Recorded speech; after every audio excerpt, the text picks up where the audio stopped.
All right, we're joining you from D.W. Davis Gymnasium on this steamy summer day for the Bahamas Games basketball. This is the first Bahamas Games in over 2 decades, so this is a special one. This is the 50th anniversary of independence. We got the New Providence Buccaneers playing the Columbus Isles Arawaks. And we have probably the tallest commentator booth in Bahamas Games history. I'm Tage Adderley. With me, that's Sammy Hunter of the University of Akron. How you feel today, Sammy? Feeling good, man. Good to be home. All right, Sammy graciously agreed to join us in the booth. We needed a color commentator, and who better than a D1 athlete, future pro? So, Sammy, tell us something about yourself. Sammy Hunter, born and raised Nassau, Bahamas. Go to the University of Akron. Formerly used to go to the University of Mississippi, and just a baller. Just here supporting my guys from Nassau, and I'm rooting for Nassau all the way. All right, there's no root in the commentator booth, but we'll accept that because you're you. Tell us what are you expecting out of this Nassau team and this Columbus Isles team? Expecting them to run, expecting them to be energetic, fast. We got some good shooters on the team. A couple people I'm familiar with. Hopefully they get the job done. All right, and we were just handed a lineup sheet for both teams, and we got some great names on this. We got my guy, Michael Furley Bain Jr. He's playing for Nassau team. I spoke to him today. He said that they're going to run, they're going to shoot, and he's going to provide the veteran leadership. And who we looking for on the Columbus Isles side? We got Ronaldo Bailu.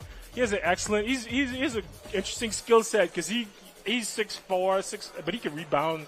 Could really rebound the ball great, and he could shoot the three. And there was a time when that wasn't really common around here, but he's doing that today. Who are you looking for big things for out of this lineup? I'd say my boy, my old teammate, my former teammate, Garvin Clark. National team player. Got William Rigby, Kenzie Sylvester, another one of my national team teammates. And then you got Jordan Wilson, guys who've been off to school, so should be fun. Yeah, and I coach Kenzie at UB, and we were just talking about how talented he is and what a great attitude he has. He's a great slasher, but he also added a great jumper to his game. Is anybody on Columbus Isles you think will do some damage? I know Baloo for sure, and Kirkland Farrington, you got to watch out for him, number 7. And you got my boy from back in the day, Jamal Rose, the chameleon himself. Yes. The chameleon himself. Now he grew me up playing basketball. That's my boy from back in the day, and that's king. I think he's going to try to get out and run and put on a show. This is a very small Columbus Isles team. We got Kirk Farrington. I coached him too at UB. He's an explosive athlete. One of my former teammates too. And yeah, so it's gonna be great to see him get in the open floor with Chameleon, throw some lobs. Kirk is small, but he might catch a couple lobs too. Yep. So they gotta watch out for that. The Providence team is coached by Mark Hanna. Mark Hanna I thought he was playing. He was suited up. He was suited up. I thought he was gonna play. The way he was suited up, but he said he's coaching. And who's that for Columbus Isles coaching? I didn't get the name of their coach, but yeah, Mark Hanna. He coached me when I was on the junior national team. He coached me at a youth level. He's big on conditioning, big on being in shape, big on toughness, man. Tough dude right there. He's a tough guy. Now, what did you take from him playing for Mark? Always be physical. That strength he was the person that introduced me to the strength side, like lifting weights and stuff like that when I was only like 13, still in Nassau. He was the only person I used to lift with, train with, big man work. Like, good coach, man. Good person too. Oh, he's a great person. I played on the junior national team. He was like an assistant coach on it. This is in 2004 when we went to Puerto Rico. We gave him a standing ovation when we got back. We won a silver medal, and this is 20 years ago. So he's been doing it a while. He knows his game. I think Columbus Isles. I think that's a small team. They're gonna try to get out and run. I think they got big. They got Blue in the middle. I don't see Kirk standing up playing point guard. I guess they're gonna try to bring Kirk off the bench. I wonder what role Chameleon is gonna play. I think he's gonna try to control. He's a little older now. Yeah. He back in my day, he was a freaky athlete. I think he still has a lot of that in him. He has long arms. but I think now he's going to try to play with some savvy. He told me he leave the jump into me now. And all the young cats. I can't even imagine him saying that. Yeah, like what? So it's gonna be a lot of fun. And then you got Furley, you got Big Richard on the New Providence side. Well, 6'8". I told Furley that Richard, that Columbus Isles, they're devoid of big men. They don't have a lot of size. So it'll be best for Richard to get out and run as hard as he could. Get some rim runs. Yeah, easy baskets. There you got Mark pulling him in right now. I wonder what he's telling him. Hit everybody. Be physical. Get them elbows out. Hit somebody. All right, we're about to start. We got 8-minute quarters. And on the starting lineup, we have Richard. We have Garvin Clark. We got Michael Bain. And we have Jordan Wilson. Yep. For Columbus Isles, we have Dario McKenzie. We have Rashard Edgecombe. He's a good he always been a good mid-range shooter from my day 20 years ago. One dribble pull-ups. One dribble. Yeah, Kevin Greenslade. Yeah, that's a lost art in the game right now nowadays too. And it's still going. I saw a moment up. It's still going. Yep. Backboard. Anywhere. And that's Jordan Wilson with the ball. Oh, they got one up early. It looked like a foul. They didn't call it. That's Samar Roll with the rebound. Star McKenzie handling the ball. Now, I played a playoff series against him for Night League. I coached one for UB, and he was a sturdy handler with the ball. He was good at penetrating. He really gave us a hard time. And there goes the old veteran Furley Bain, Dylan Musgrove. Furley got ripped. You see, somebody pick up the ball. It was Garvin Clark with the ball. What you saying, Sammy? See, they're in a 3-2 right now. If Richard could get to the middle, I think they'll be beneficial. They go Garvin for 3. Yeah, Garvin for 3. And what they need to try to do is get the ball in the middle of the zone and then work inside out. Oh, there's another turnover for Columbus Isles. There goes Dylan with the ball. Easy layup. Early Michael Bain. Still doing that. He's been doing that. I played against him in high school over 20 years ago. He was doing that then. He's doing that now. I talked to Furley before the game. He said that it's his last run. Oh, it looked like you probably have to match zone. Furley said that when he played on the national team with me when I was 17. So I don't know. Furley might play for a long time. Man. Furley's a lifer, man, and he's in great condition, and he's so small. Oh, that's a great pass inside the big Richard. Dunk down. I think we'll take the layup. That's a great pass.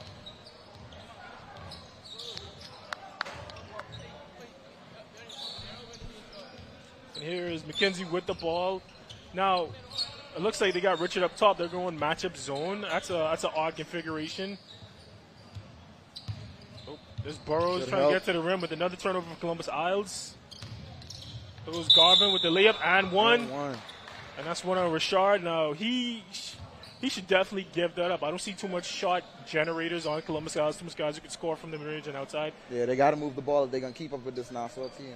Yeah, he'd be better pressed to just let him take that one and just give up the layup. Now he has a foul. Now they're not with a chance to get the and one. And you said you played on national teams with Garvin Clark. Could you talk about his game? Me and him grew up together, since we used to train together. We had the same trainer since he was 11. And played on the national team with him twice now. And it's just good to see his game evolve. And he's such a good dude, too, and play hard and kind of that tough guy on the team. But he could also get his own shot. And that's McKenzie doing what he does best, going to the rim, getting the strong finish. That's first bucket for Columbus Isles. Now, I say we played against him. Oh, come on. You got to make a better pass than that. You got to fake that. He tried to get it inside. One of my old teammates again, Dorico. Oh, that's a great layup. It's a great layup for Dorico Burrows, going all the way. And Columbus Isles is going to have to do that all day to have to go against this tough New Providence team. There goes Garvin. Dylan Musgrove. Side. Oh, there's a turnover for Columbus Isles and a run out. And that's a layup for Rashard. Rashad was one of those dudes when I was younger too, always encouraging. I know it's funny because I never heard him say too much. I guess because he was always younger than me. I never heard him say too much. He'd just show up and get to the free throw line and hit that little mid-range jumper. And he was great doing it. I love playing with him on Fox. Decent defender too. Oh yeah, he was. I hated playing against him in night league though because he was hard to defend. He's so shifty. And there he is making a good cut, but blocked by Dylan Musgrove. And there goes Dylan Musgrove pushing the ball, and Mr. Bain with the reverse layup. He got the backboard just now. That was some English he put on that. Wow. And there goes Dexter Cambridge. There goes Big Dick. And Mr. Burrows. Oh. Rico for three. Oh, Rico pulled that. Yeah, they're going to have to make a little Garvin with the fancy layup with the English. There's Big Richard with the finish. That's a good job getting out a running by Richard. He's doing a good job of cleaning up. I think he's the big. Oh, there goes Furley. The layup again. You know, Richard is one of those guys. Good hands, can move for his size. So, and it looks like they took a timeout, but they didn't. I'm not sure what happened there. Yeah. And there's Garvin Clark with a foul. Is that on Richard? Is that on?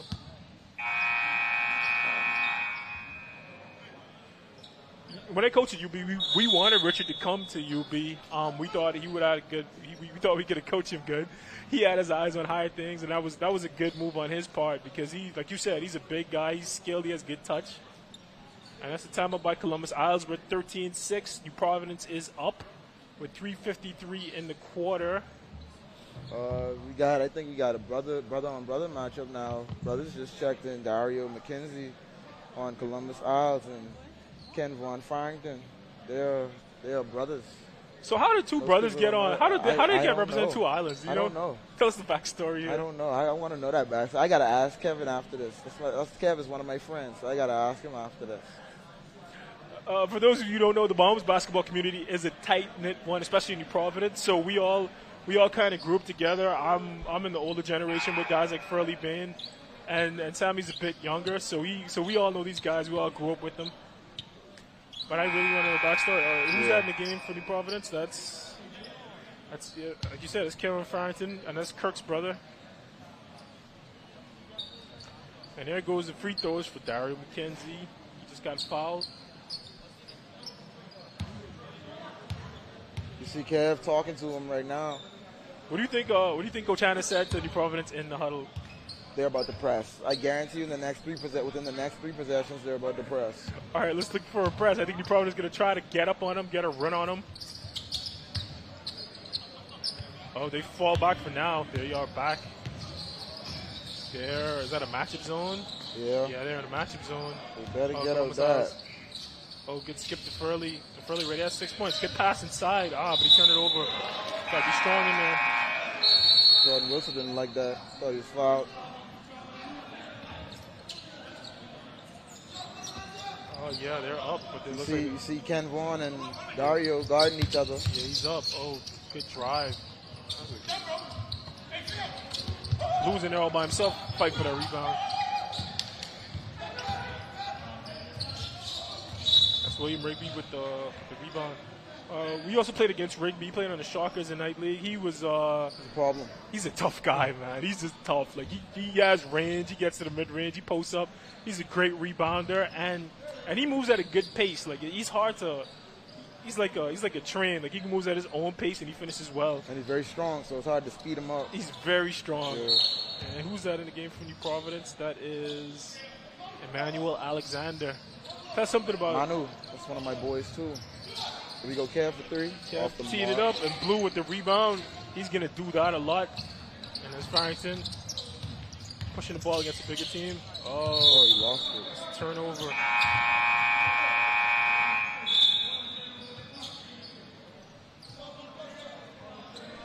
And that's off Crispin Gibson. And that's Zach Penniman in the game for New Providence. Providence going kind of small right now. They got 3 guards in the game. They're going to send Furley to the high post. Oh. And I see what they're doing there. That's an assist by Furley. Manu forgot what school it is, but he's at JUCO right now in the United States too. He was automatic. He pulled that, and that was a good decision making. Sending Furley to the high post, making him the decision maker, and now he's anchored the defense. As Zach Penniman pressing the ball. Oh, he's really getting into the ball. Oh yeah, that was a good pass. There goes Crispin for three. He almost hit that. Battle. Two former teammates right there, Furley and Baloo. Oh, they grew up together. And that's a battling backyard for brawl rebounds, right there. Yeah. Furley's laughing because that's his guy. That's a backyard brawl. And the Providence ball was a foul on Blue.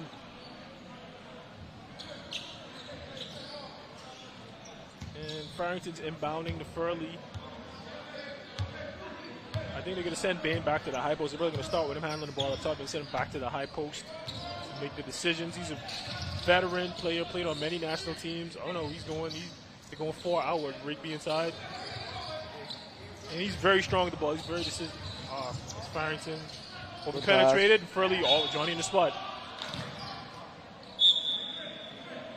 We have an inadvertent whistle. Foul. Okay, 2 shots. Was that a foul? 2 shots from this.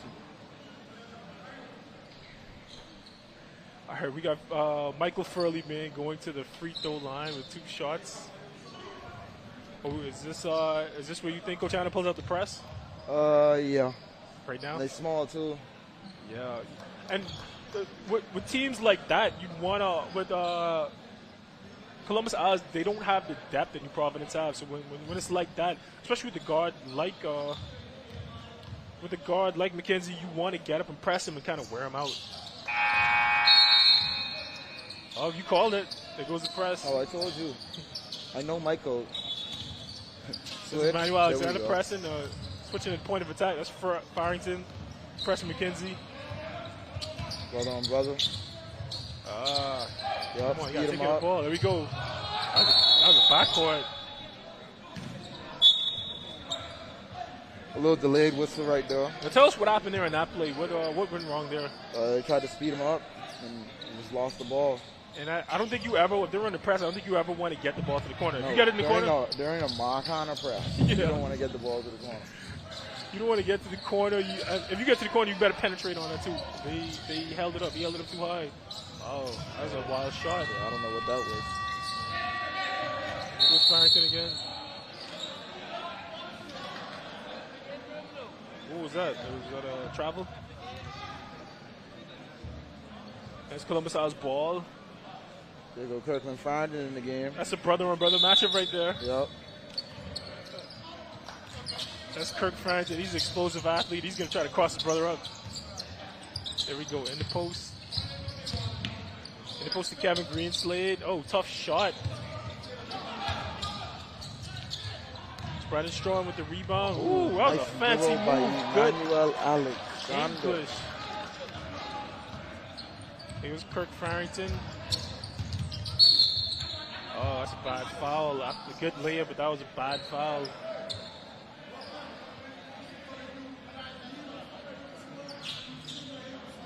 And they're gonna, they call free throws on that. That's a strong drive by Kirk Farrington. He could do that. He could put pressure on your defense. He could drive, blow by his man, Real explosive. and get to the rim. And he missed the first free throw. I've coached him, and he has a bit of trouble at the line and from the perimeter, but he's an explosive guy. He can get to the rim at will. Downhill type of guy. And Kirk Farrington misses both. And that's a rebound from Brandon Strawn, and they're up and going. Oh, and that's Farrington for 3, missed. And there goes Blue with the rebound. You're going to hear that a lot. Blue's going to get a lot of rebounds. And there goes McKenzie pushing the ball in transition. Strong take. Ball stays with Columbus Isle. Farrington, he has a very New York City game. He reminds me of a New York City player. Just strong take, put the ball under his arm and go. There goes Blue with a dive. Real downhill. Oh, get the ball inside. Good help by Ken good Farrington. Farrington. Strong. Hard foul by his big brother. Look how he's looking at him. He's smiling. That was a strong take. I was hanging out with all of them The other day he told him he was going to give him 30, so we'll see. Now, do they talk a lot of trash among themselves about Oh, these yes, games? most definitely. Especially those two brothers. I know because I know them personally. And that's Farrington knocking down the first one. Put the Providence up 21-7. And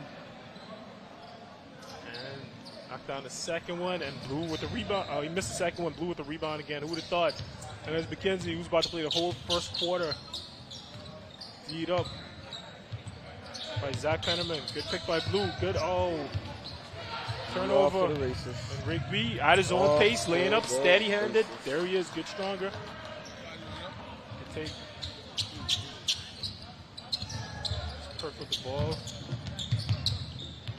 McKenzie. Let's see if they can get something going inside. Good switch again. Good defense by Red. And he rips his brother.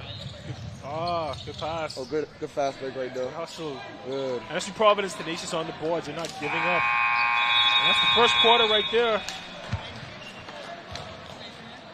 And that concludes the first quarter. New Providence is up 25-7. Thank you very much, Sammy Hunter, for hanging in with us for the first quarter. No doubt.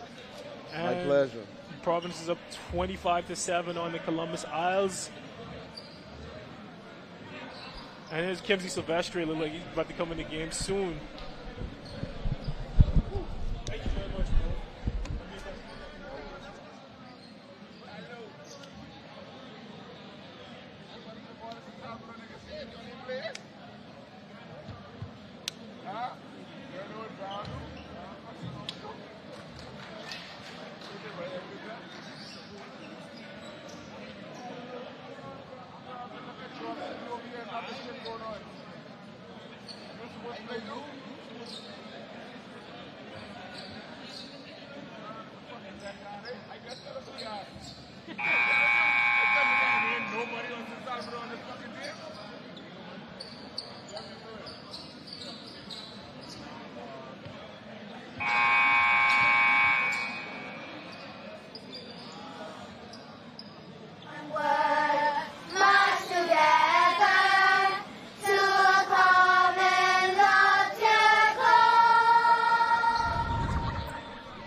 Grammy, what's a common loftier goal?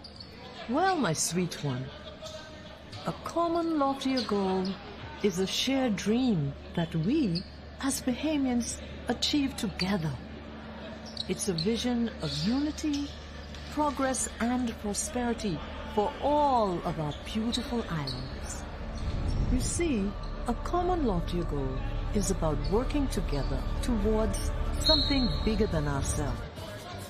It is what we are. And we're back at the Bahamas games. New Providence playing the Columbus Isles. New Providence is up with a commanding 25-7 lead on the Columbus Isles. We got Jamal the Chameleon Rose in the game. He almost got a turnover there.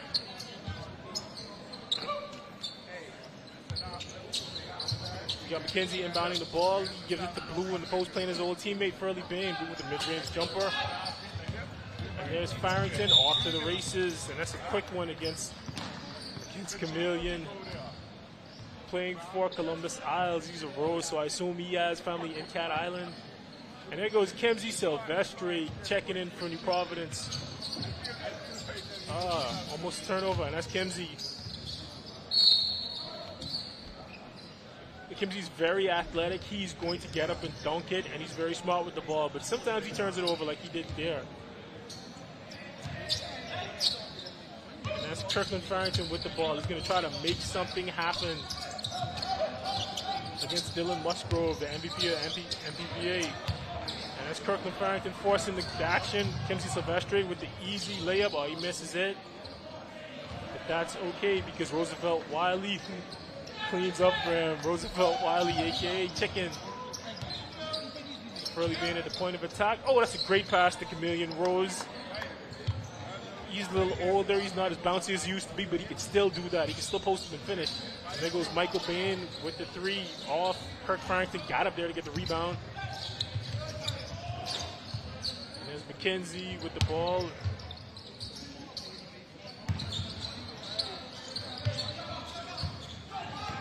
And that's beyond Rookie McPhee with the miss. for Columbus Isles. And we got Kimbo and Farrington going back to the line for New Providence.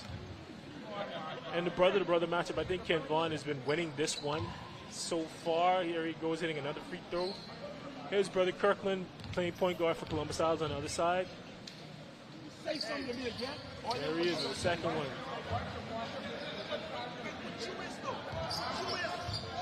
And there goes beyond rookie McPhee. You know, McPhee is he's a lengthy, he's a quick, shifty athlete. I played with him on the police team in 9th league. That's a turnover. That was a pass to nobody. And we got New Providence going the other way. The score is 29-9. New Providence is up. Lots of turnovers for Columbus Isles. And there goes Dylan Musgrove handling the ball. Get into the mid-range game. Nobody under the rim. It doesn't matter. He pops it. He gets it to go. Dylan Musgrove give New Providence a 31-9 lead. And then goes Roosevelt Wiley with the wild pass to Kenzie Silvestri. And there goes Farrington with the miss. McPhee, Farrington fouls him. He doesn't like the call, but McPhee's going to get him and try to make these 2 free throws to try to bring Columbus Isles within 30.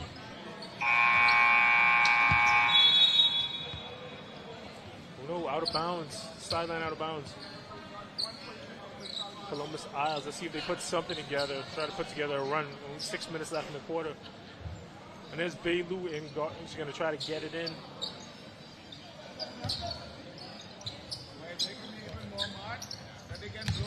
That's Gibson inside to Rose. And a tough layup way off the glass. Chameleon Rose still got it inside. There goes Dylan McPhee. Kenzie Silvestri, they're leaving him open for the shot, and he's going to try to take it and knock it down, and he misses. Must go with the rebound.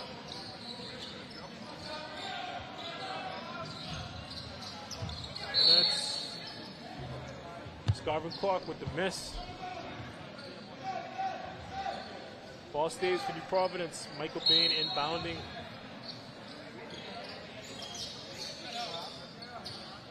And they swing it around the horn back to Garvin Clark, and he faces up against McPhee. Another miss. Kenzie Silvestri with the layup. Tried to bring it in, but he turned it over. There goes Dion McPhee pushing the ball. Yeah, just Baylor on the break. Oh, kicks it out.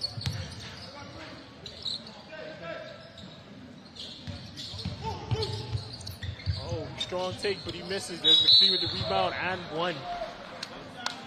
And one. They're going to send Dion McPhee to the line.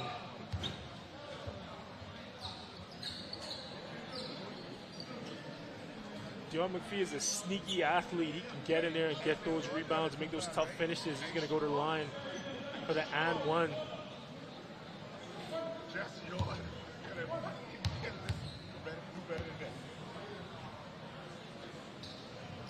And McPhee gets the first one. Let's see if he tries, and he makes the and one. Sorry, he converts the and one.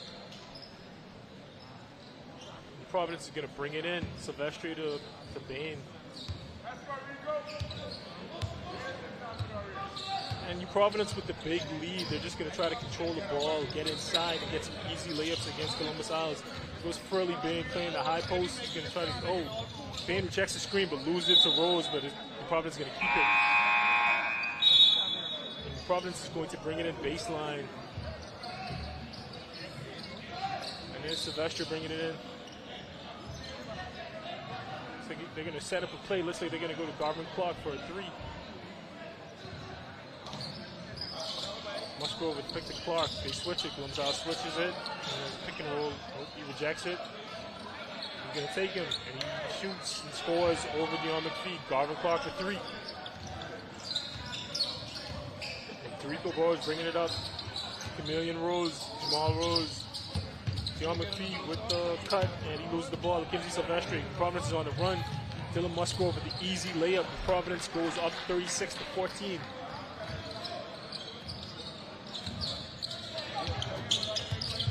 Another turnover. Michael Furley Bain out on the run, but he gets fouled. Rashad Edscombe seems a little frustrated with his teammates. As they get set up on defense, he takes the foul to stop the break, and Providence will bring it in. Bain to Clark. Charlotte's guarding him. And he takes another one, and he almost makes it. Silvestri fighting it out, but Rose gets the rebound. He gives it to McPhee. And inside, and strong take by Burrows, but no go. Clark with the ball again to Michael Bain. Michael Bain with the hezzy and loses it, but he'll keep it.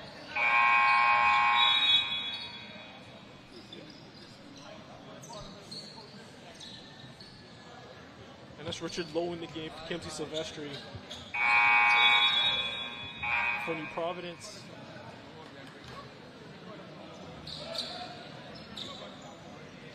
And that's Emmanuel Alexander in the game for Jordan Wilson, also for New Providence. We're going to run the same play to try to get Clark open to get the ball in. Oh, we got to be careful. We can't pass it back over the line. Big screen from Richard Lowe. Rejects it. McPhee almost rips him, but they're back at it. And Robert Clark shoots another one, and he misses another one. And Jordan Wilson is in there fighting for the rebound. Saved it. Oh, no, he didn't. There's Chameleon Rose. Get the turnover on the break, foul. Going hard to the rim.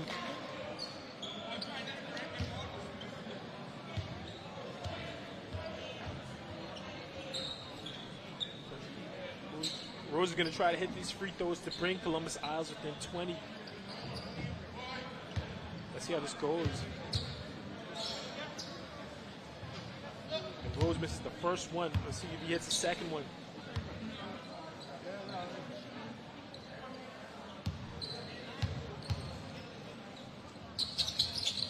And he misses both.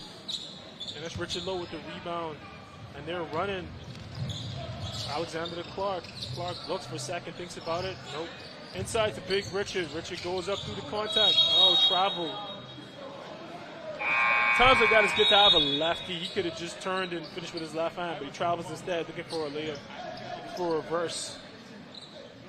Providence. Coach Hanna can't be happy with that, but Providence is back on defense. He'll take the big lead.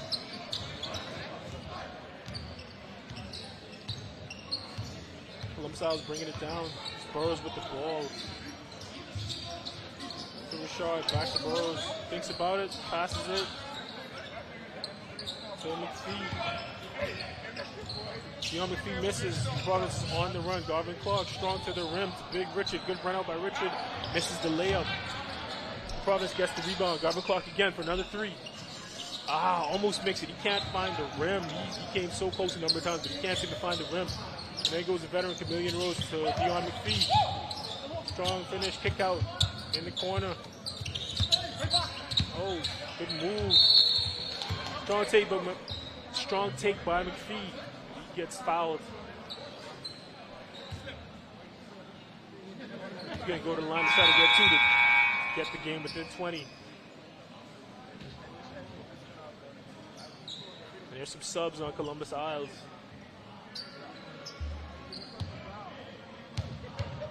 If Samar Roll in the game, McPhee missed the first free throw. He seems frustrated.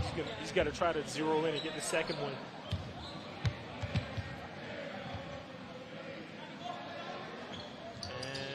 And he makes the second free throw. And Columbus Isles is going to try to get back on defense and get a stop from this Providence team. That's Emmanuel Alexander with the ball. Garvin Clark off the screen. He's looking inside. Big screen from Richard. Richard Lowe. He's looking inside. Oh, good pass. Wide open. Three misses. But Dylan Musgrove with the putback. Game's 38-15 to Providence. Providence being active at the top of the zone. Putting a lot of pressure on Columbus Isles. Columbus Isles keeps the ball. McPhee dribbles it off his foot, trying to do a lot. Turnover.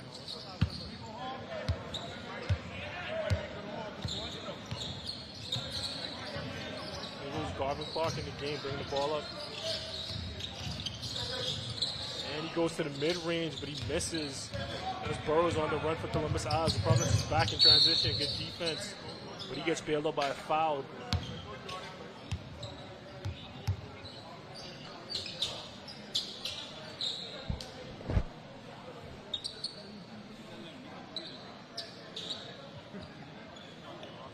He's going to go to the line.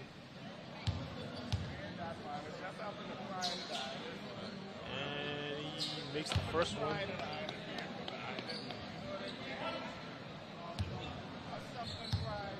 It's Coach Kevin Johnson in the building.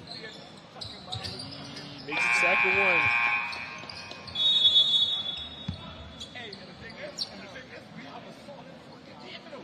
And game is now 38-17. Providence. It's Alexander in the game, bring the ball up.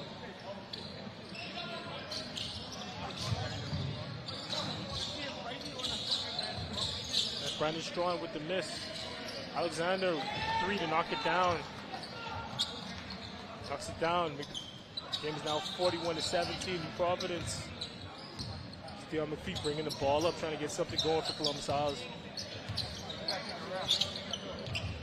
Inside, good cut by McPhee, but he misses the layup. Ooh. And Brandon Strong misses the easy layup. Columbus Isles gets the ball back down. Somebody. It's the Kevin Greenslade looking for a skip. Columbus Isles turns it over. Zach Penniman on the run with the easy layup. We got less than 1 minute left in the quarter. The Providence is running away with the game. Richard with the 3.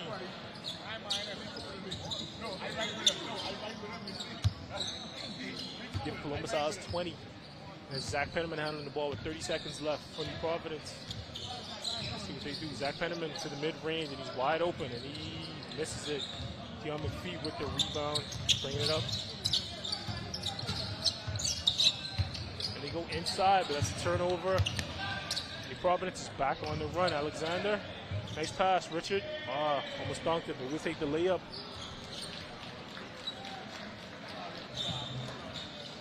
And looks like that's halftime. That is halftime. New Providence is up 45-20 over Columbus Isles. Columbus Isles got a lot of turnovers, giving easy runs to New Providence. Providence played great defense. They shot a lot of threes. They didn't make them, but that's okay because they're out in transition and running, getting easy buckets, and coasting on Columbus Isles. Next up is the second half. We'll take you to that in a bit. And we're off to commercial break.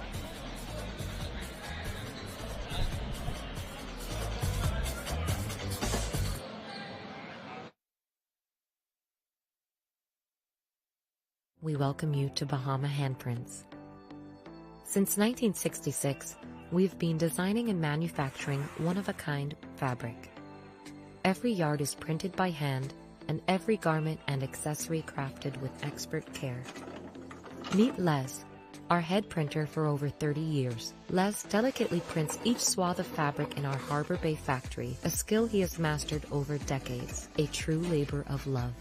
Our islands inspire the vibrant colors and tropical motifs synonymous with Bahama handprints. Our team of artisans passionately creates an array of apparel and accessories for women, men, and children. A visual feast, designed and made locally. Visit our factory store in Harbor Bay today to see it unfold before your very eyes, or visit one of our 2 boutiques located in Sandyport, Nassau, or Governor's Harbor, Eleuthera. Bahama Handprints. Boldly Bahamian.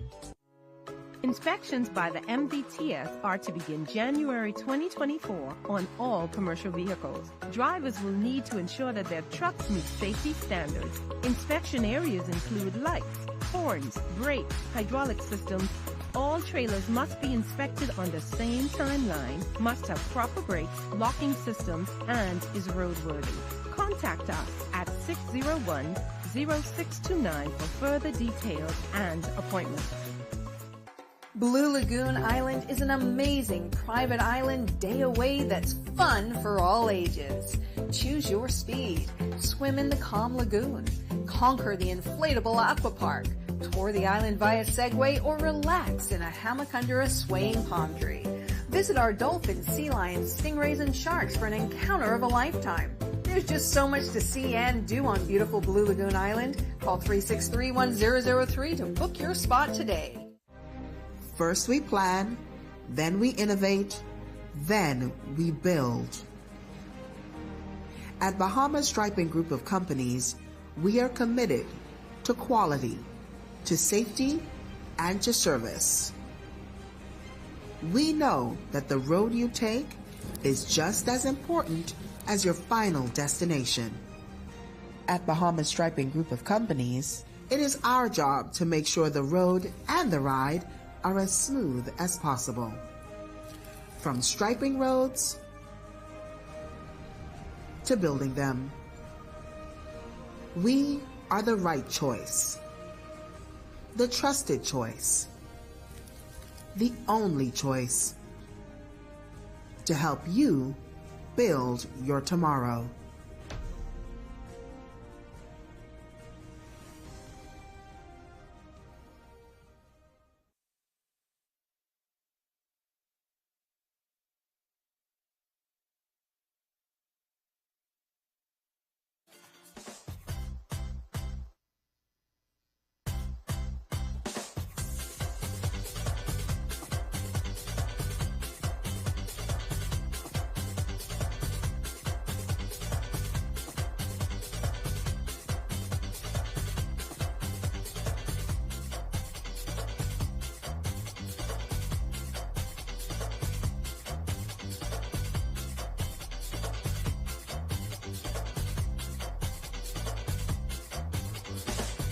And we're back. It's the second half of the Bahamas games, Columbus Isles versus New Providence game. As you see, New Providence has a big lead, 45-20. Columbus Isles, a lot of turnovers, not great shooting. New Providence managed to capitalize on that, getting a lot of runouts and layups. New Providence is dominating inside, running the floor, dominating with pace. Columbus Isles will try to put something together for the second half. Let's see what they do. We have about 2 minutes left in the quarter. I'm still waiting on the stat sheet.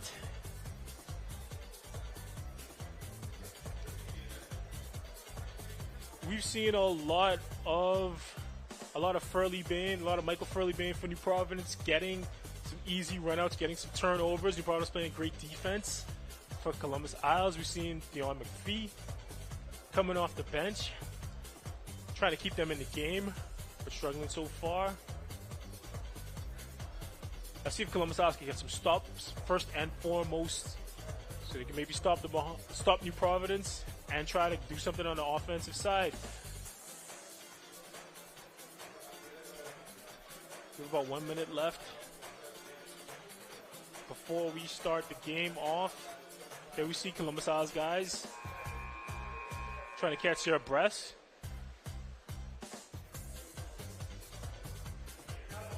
And we're getting set to go.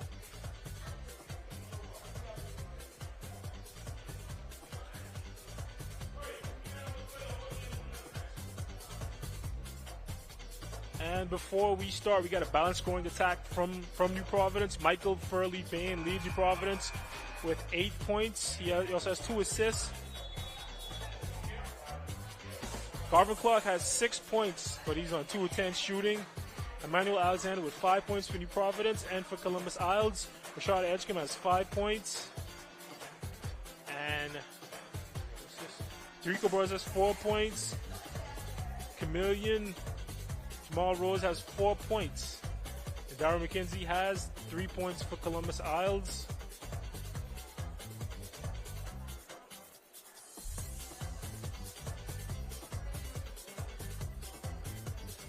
Roosevelt Wiley leading New Providence team with 4 rebounds. He's doing the heavy work in there. Dylan Musgrove has 5 sneaky rebounds to lead New Providence team. We're going to start the second half right now. Let's take you back to the court.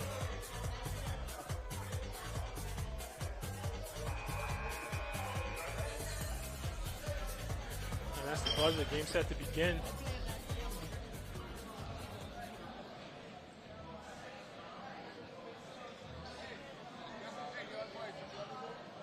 And there's Coach Mark Hanna talking to his guys. He's been with these guys for a long time.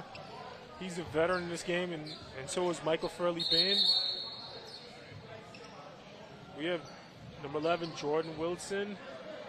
Number 10, Kimsey Silvestri from New Providence. Number 6, Dylan Musgrove. Number 4, Garvin Clark. And number 15, the venerable Furley-Bain, Michael Bain.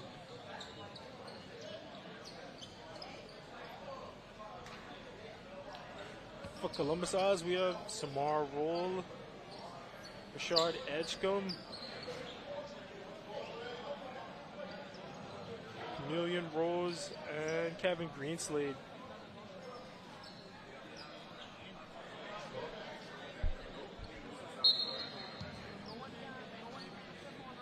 Cristiano Johnson wanted me to let you know that there's no player from San Salvador on this team. I don't know how that happened, but that's the thing. Jordan Wilson tees up the shot, and he misses. That's McKenzie handling the ball. Samar Roll tries to find Rashard, but he turns it over.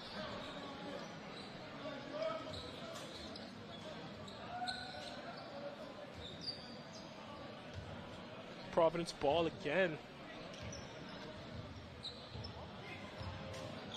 Now, Columbus Isles, they had 16 turnovers in the first half, so they have some trouble holding on to the ball. Let's see if they can do better in the second half. The Providence only has 9. They're playing fast break. Jordan Wilson inside, back out to Kimsey Sylvester, and he tees it up off the backboard. Tough rebound for Rose, and Columbus Isles gets up the court, and he tees it up. Kevin Greenslade tees it up, but he misses. Jordan Wilson. Sean Escom gets it. McKenzie, mid-range. Stops, pops, misses. Dylan Musgrove out in transition. He has runners with him. He just pops for mid-range, misses. Sylvester gets a hand on it. Tips back to him. Tough finish and one for Kimsey Sylvester, and he's going to the line.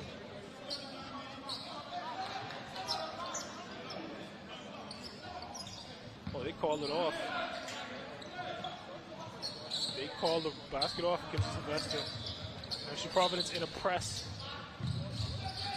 And looks like Kimsey ran a trap all by himself out there.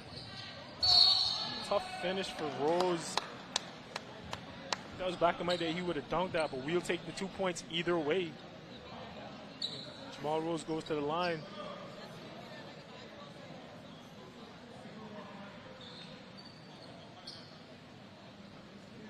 Jamal Rose goes to the line to try to convert the and one to try to get Columbus Isles back in the game. And he makes it. And Michael Bain inbounds to Garvin Clark, and he's taking it himself. So we've seen New Providence get inside all day and do what they want, and they do it again. And that's Michael Bain, New Providence's leading scorer, getting to the line. He just did it himself. I thought they were going to try to get something in the post, but Michael Bain just did it all himself.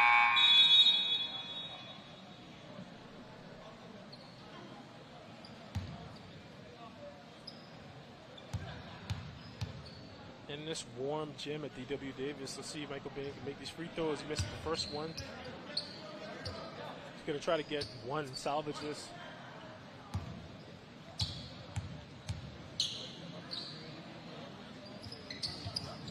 Michael Bain misses both. And Bull with the rebound. Almost got pressed. Oh, there goes New Providence with the trap. Oh. That's a tough play just there, but no foul. And Roll takes the hard foul at the bench. That was a tough play in the ball back there, but there's no foul. These refs are trying to let him play. Michael Bain back to the line. He missed the last two. Let's see if he can get at least, see if he can make up for it and get two here.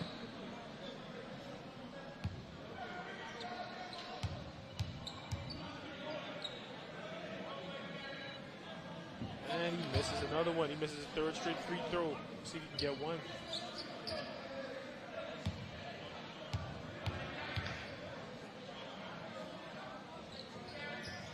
Michael Bain missed 4 straight free throws. Chameleon Rose with the rebound.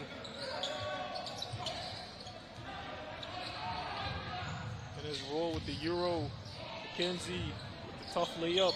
Misses. And Providence gets the ball up and run again.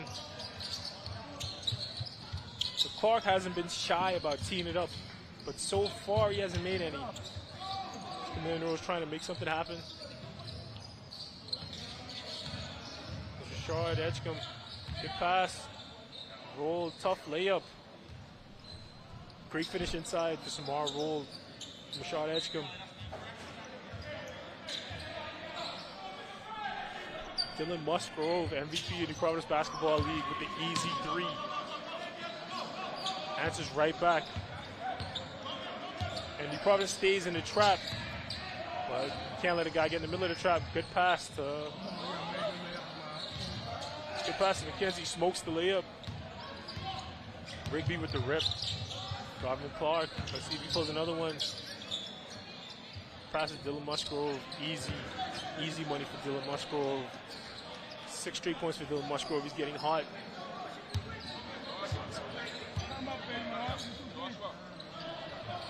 Providence still in the trap, trying to break the back of Columbus Isles. Rigby with the foul.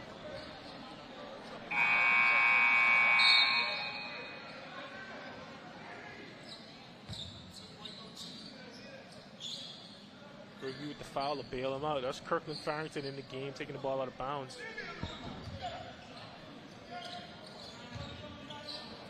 To Dion McKenzie. See, they try to get it inside the Rose. He shoots it instead. There's Rose with a tough rebound. And he passes it to Greenslade, who shoots it again. McKenzie with the mid-range, nothing.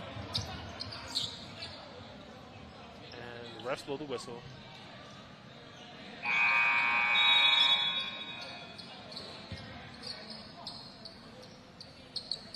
They're going to take it out on the near sideline.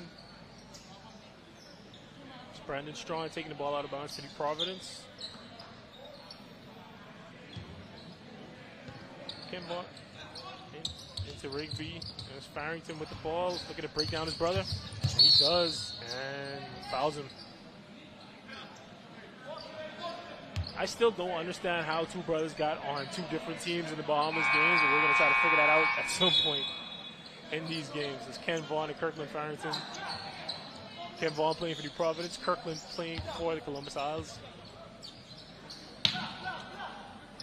And they're running a play. And Roosevelt Wiley tees it up, but no good. There goes Kirkland Farrington. Ooh, off his leg, off his brother's leg. Dylan Musgrove. Body control, but misses it. And Roosevelt Wiley using that strength inside to finish at the rim. This is a beatdown by New Providence on the Columbus Isles. They got the trap in the corner in the trap zone. Wiley with the steal. Farrington, easy layup, easy money. New Providence is turning defense into easy offense here. We got a timeout by Columbus Isles. There's Mark congratulating his guys. He put the press lineup in, and it's working. It's all smiles on the sideline. Meanwhile, Columbus Isles is going to try to figure something out to break the press.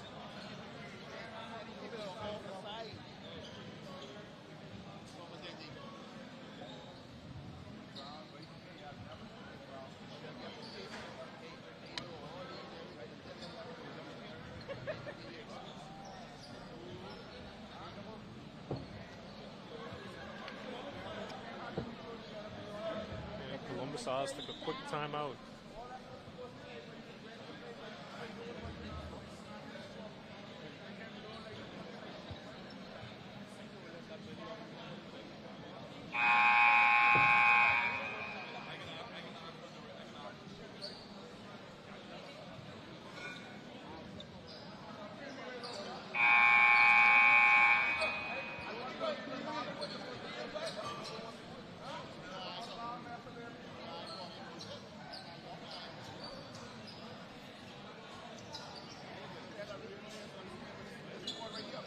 We're off again. And we're off again in the third quarter of the Bahamas games. New Providence against the Columbus Isles. Columbus Isles brings the ball inbound. New Providence still in the trap, and they manage to break it. And there's Bailu at the rim, and one. Bucket and the foul.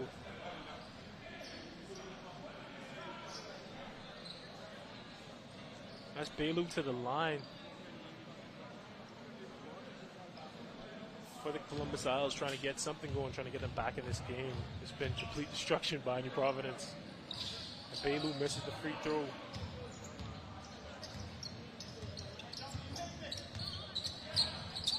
And Farrington with the quicks to the rim, and he misses the layup. Just a quick burst from Farrington.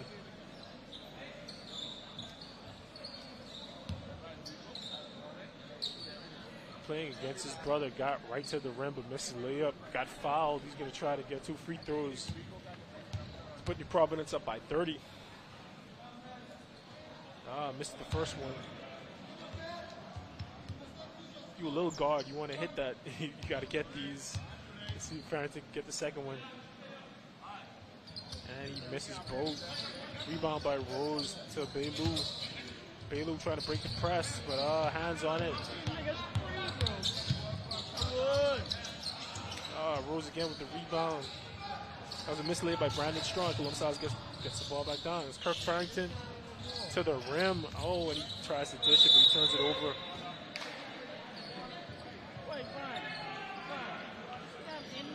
It's not a turnover. Columbus Isles keeps it. They're going to bring it in on baseline. Inbound to Bailu. Kirkland Farrington with the 3, misses it. Lou with the rebound, surprise, surprise. Greenslade shoots it, another 3, misses it. Farrington with the rebound, and they got the ball up the court. And Strawn with the take, rebound for Rose, easy rebound. And they're walking up the court. Looks like you probably have to take the press off. They're in a man-to-man, or in a matchup zone. Rose with the ball top of the key, wide open. Farrington shoots it, misses it. His brother with the rebound, and they go. Oh, touchdown to Roosevelt Wiley for the easy layup. What a great pass by Farrington to Wiley. Got the layup for New Providence, put them up 30. And Rose throws it into the crowd. Rigby gets a strip. Wiley to Strawn. Another bucket for New Providence.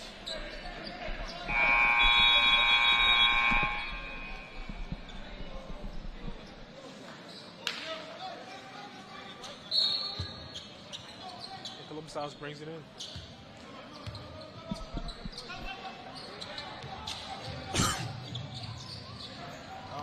Wiley.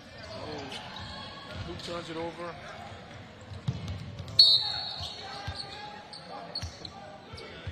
Farrington gives it right back.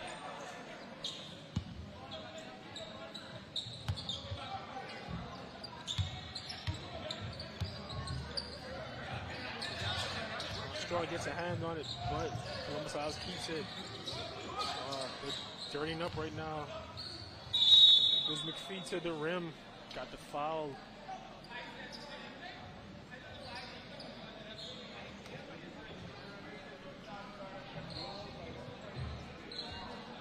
And that looks like that's on Richard Lowe.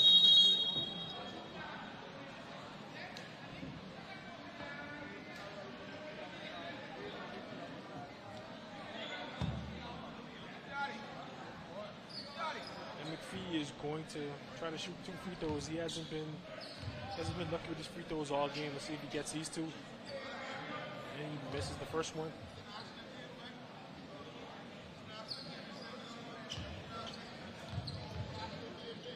Let's see if he can get 1 or 2. And he does. He makes the second one, 1 or 2. It's Kenyon Farrington with the ball, bring the ball down the court. Kenyon Farrington tees it up. It looks good, but he misses. McPhee with the rebound. Oh, Columbus Isles overpasses, but they manage to keep the ball on the fast break.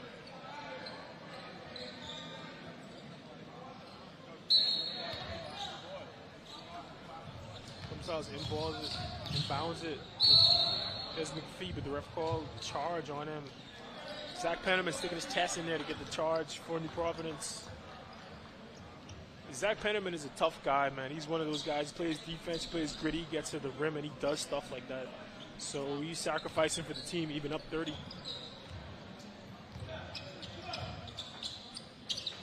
Alexander to Penniman. Penniman to Rigby. You love playing in that mid-post. Richard Lowe with the drive, the dive. Right back up to Zach Penniman. Zach Penniman was strong. Looks like Kirkland Farrington got him on his head, but no call on the refs. No call on the refs. The Providence takes it out of bounds.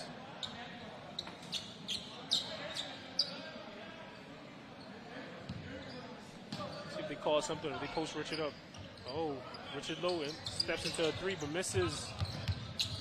Alexander with the rebound. Zach Penniman to the mid-range, misses.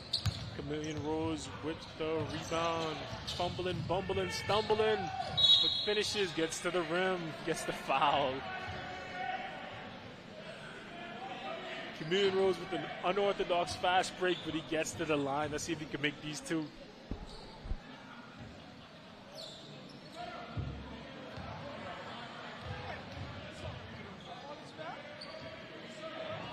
Now he misses the first one.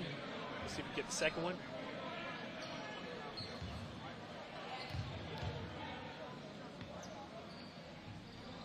And he misses both. And Alexander bringing the ball to the court from Providence, gets a big pick from Richard Lowe, uses it, goes over it, steps back, steps into a three, knocks it down with confidence. Emmanuel Alexander knocks down the three like he knew it was going to happen. Nice Rigby down there getting the foul. Rigby down there getting the William Rigby.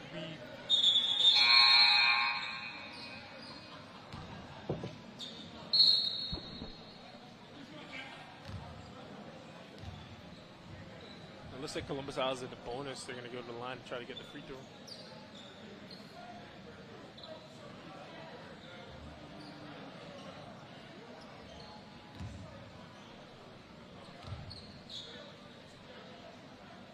And he misses the first one. Let's see if he can get the second one.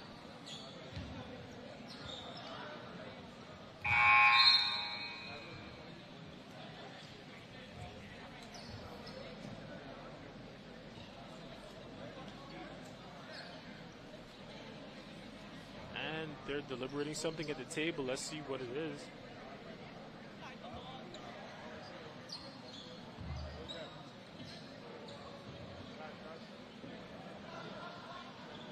There's some conversation going on with the scorers and the refs and Columbus Isles coach, but looks like they're heading back out.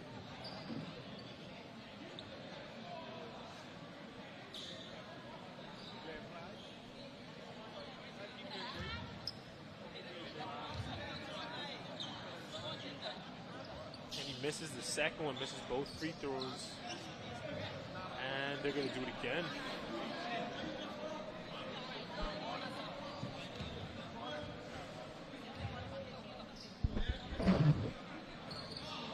Misses again. And it's out of bounds. Ball New Providence.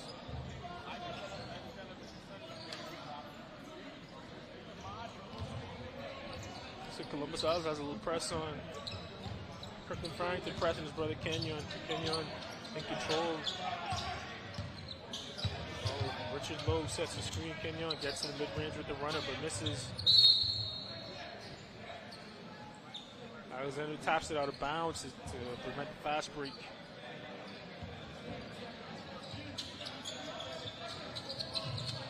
Farrington off McPhee's hands, out of bounds, gives it right back to New Providence. You really hate to see it.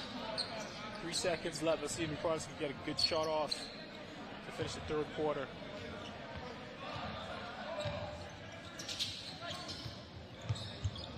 Alexander with the shot, but he misses. That'll do it for the quarter. We're going to commercial break. We'll see you soon. New Providence is up 62-28 over Columbus Isles. It's been domination all game. And we're on a commercial break. See you in a bit.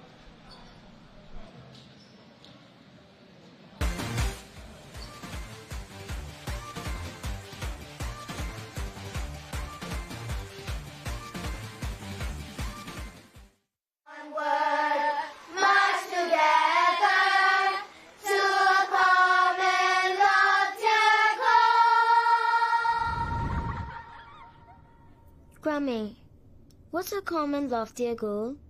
Well, my sweet one, a common loftier goal is a shared dream that we, as Bahamians, achieve together. It's a vision of unity, progress, and prosperity for all of our beautiful islands. You see, a common loftier goal is about working together towards something bigger than ourselves. It is what we are always striving to achieve. Now, how we get there is by one small step at a time. But our country is so small. Well, hon, you'll be surprised what can happen when you believe.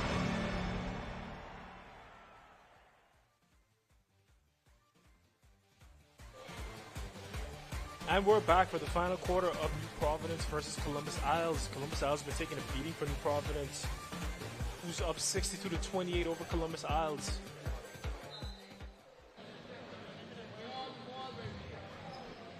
Columbus Isles inbound. McPhee to McKenzie, back to McPhee.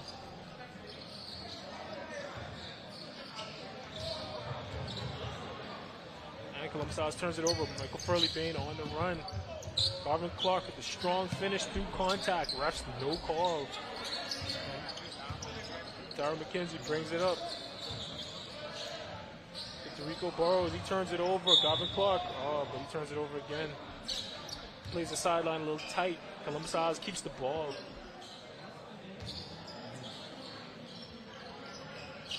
Burrows tees it up, but doesn't shoot it. Turns it over instead.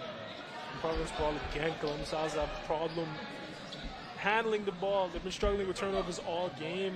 Providence has managed to keep this ball in control, speeding them up, getting them to turn it over. Dylan McKenzie tees up the three, and that's pure as butter.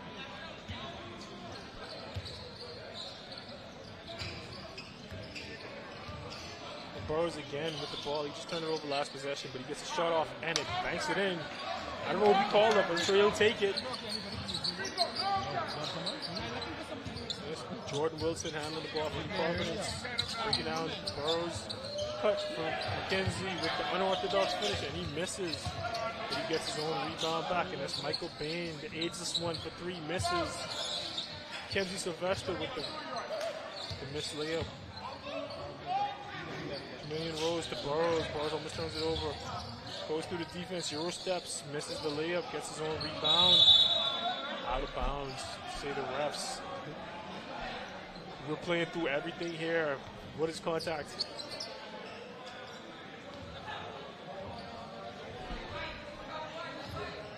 Garvin Clark bringing the ball up. To Burrows. Takes the unorthodox shot and makes it. Furley Bain standing right there. He says, no thank you, I'll take it myself.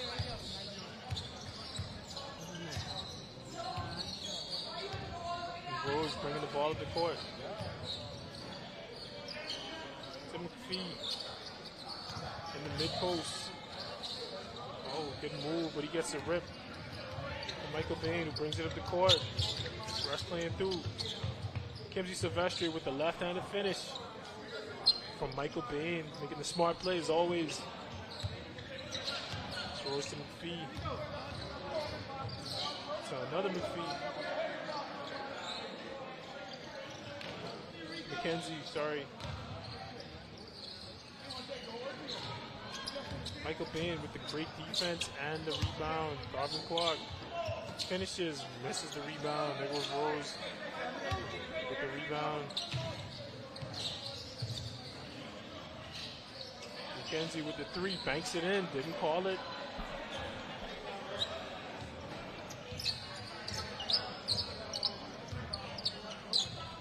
Kim Silvestri handling the ball, breaking down bars, get double move and one. And I used to coach Kimsey Silvestri. We did Mike and drills all the time, and you can see it paying off there with the strong finish and one inside. He's going to try to convert this and one and make the free throw.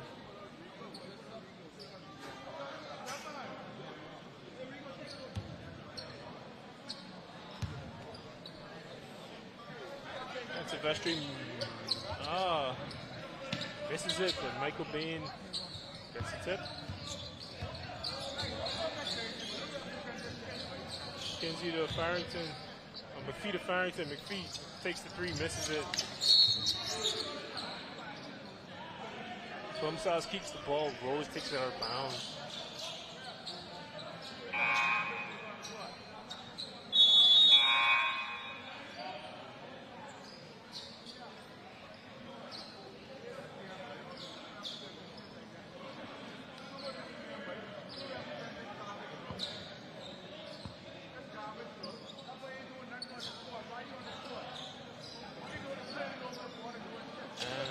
Substitutions being made.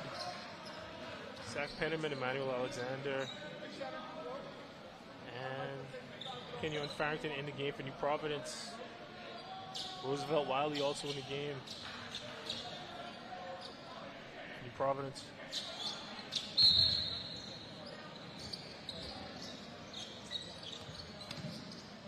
Rose to McKenzie, brings it out, tries to break down Penniman, breaks down his defender. Inside to Rose, with Wiley on him. Rose doesn't like it, kicks it out. Shot clock violation. Rose did not like the matchup with Wiley. Those are two guys who remind me a lot of each other growing up with them, but Rose didn't like it, kicked it out.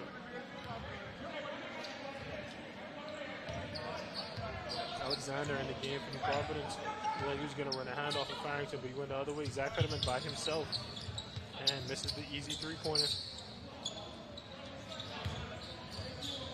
There goes McKenzie in the game. Off to Farrington. Farrington breaks down his brother. Loses control. Farrington doing a lot of dribbling. He misses the three. Looks like he had something to prove to his brother, but he missed the point. Oh, great pass from Roosevelt Wiley. Great pass from Roosevelt Wiley to Brandon Strawn. An easy layup. Good, unselfish basketball. Timeout is called. That's New Providence on the sideline. Playing fast-paced, unselfish basketball against an overwhelmed opponent. That's Columbus Isles. They're trying to catch their breath on the sideline.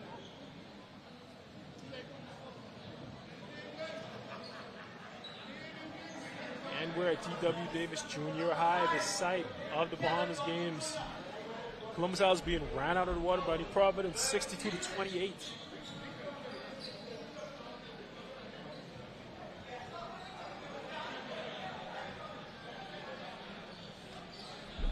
Columbus Isles has got to try to make some stops and try to at least make the game look good if they're not going to try to get back in here.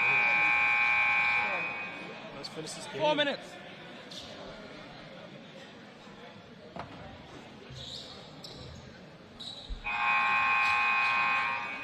We got 3 minutes left in the game. New Providence is up 77-34 on the Columbus Isles. Playing unselfish basketball and tenacious defense, forcing turnovers and getting easy layups. David made some threes down the stretch. Columbus Isles ball on the opposite baseline. It's Dion McPhee with the ball. Gonna break down Roosevelt Wiley of New Providence. Oh, good move. Wiley comes back across his arm, fouls him. Fee hasn't done a lot from the line all game. Let's see if he tries. Let's see if he gets a couple here.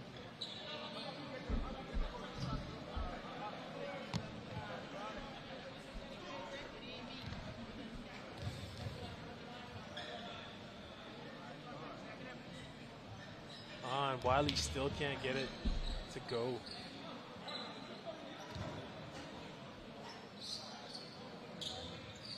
Wiley finally gets one. Emmanuel Alexander to Zach Penniman.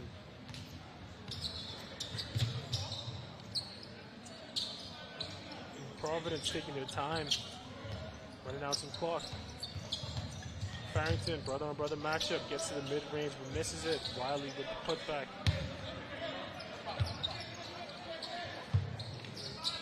give up. Wiley's a big, strong guy. He takes up a lot of space in there, and he has great hands, so he's going to get those putbacks.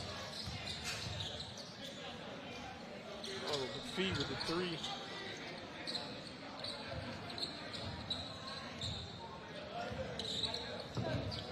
Providence is not worried. There goes Penniman. Inside pass to Wiley with the skip all across the formation. To Farrington. Farrington to Alexander. Easy money. Easy money.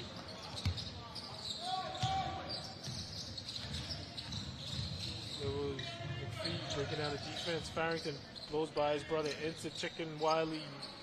Tough layup for two. Wiley pushing the ball out with Alexander. Gets it back. One layup for his brother's layup.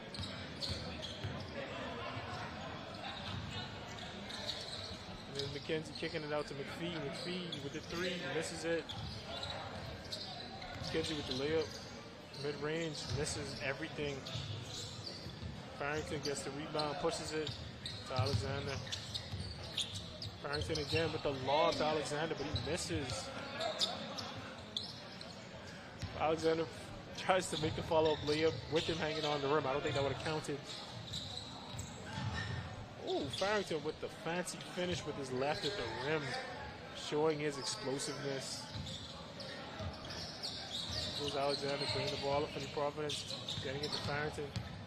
Farrington broke his brother down. Oh, but his brother gets in, tries to get the rip, but he fouls him.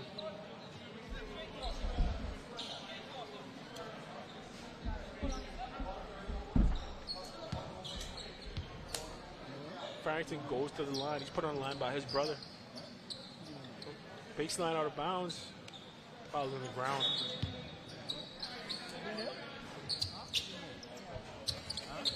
Wiley off a screen.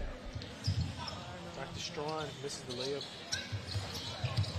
Turnover from McKenzie. Back to Strawn. Farrington makes a play on the ball, but fouls him.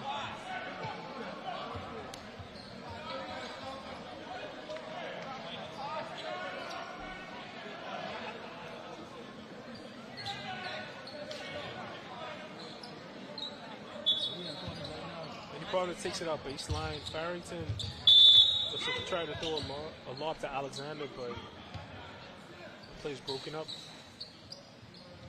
Columbus has ball.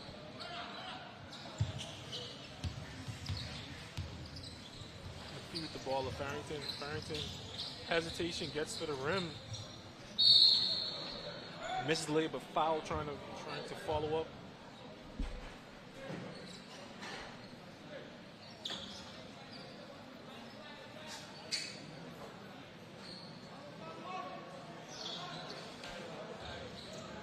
Columbus takes it out baseline. Kirk Farrington posting with his brother.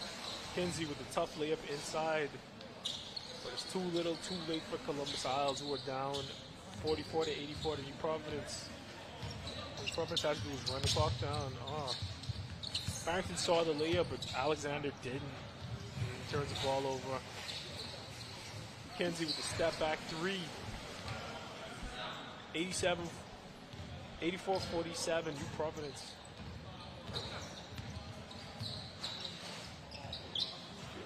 Farrington walks the ball to the court, gives it to Strawn, and they're just running clock at this point.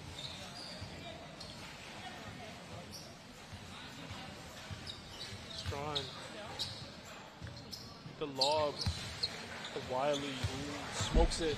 Columbus Isles is going back, trying to finish the game with some buckets. Misses the three. Farrington with the ball. Makes a move on his brother. Keeps it. This is the Penniman who's going to attack the rim and gets the layup. Penniman goes hard every time. McPhee with the long pass to McKenzie, who makes the three, makes another three. He could have used this offense early in the game. There's only 20 seconds left in the game. All the Providence has to do is run clock. That's Penniman holding the ball. Penniman holding the ball at the top of the key. And they're just going to dribble out the clock. Penniman takes the three, misses it.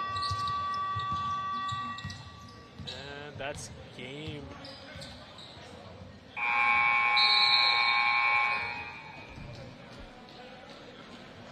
Providence takes this game 86-50 over Columbus Isles.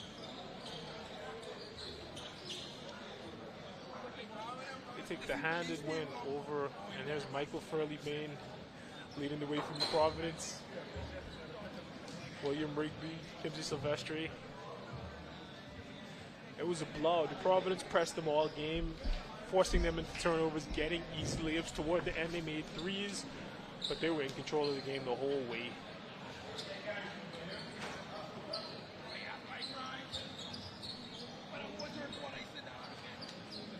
There they go, shaking out their old teammates, Belu and Michael. Rose and Wiley.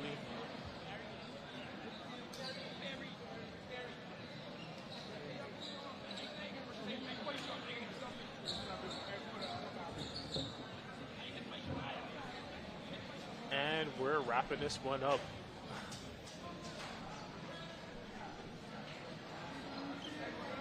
From the Providence sideline.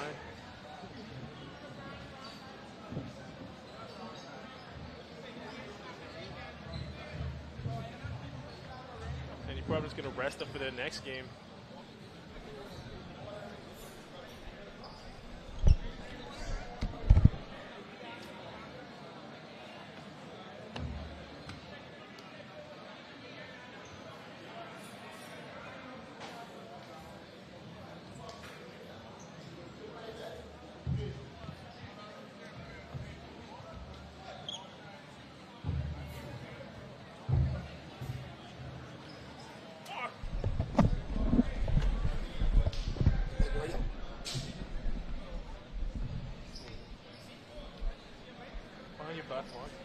I don't know why this music going in the headphones, but it's going. All right.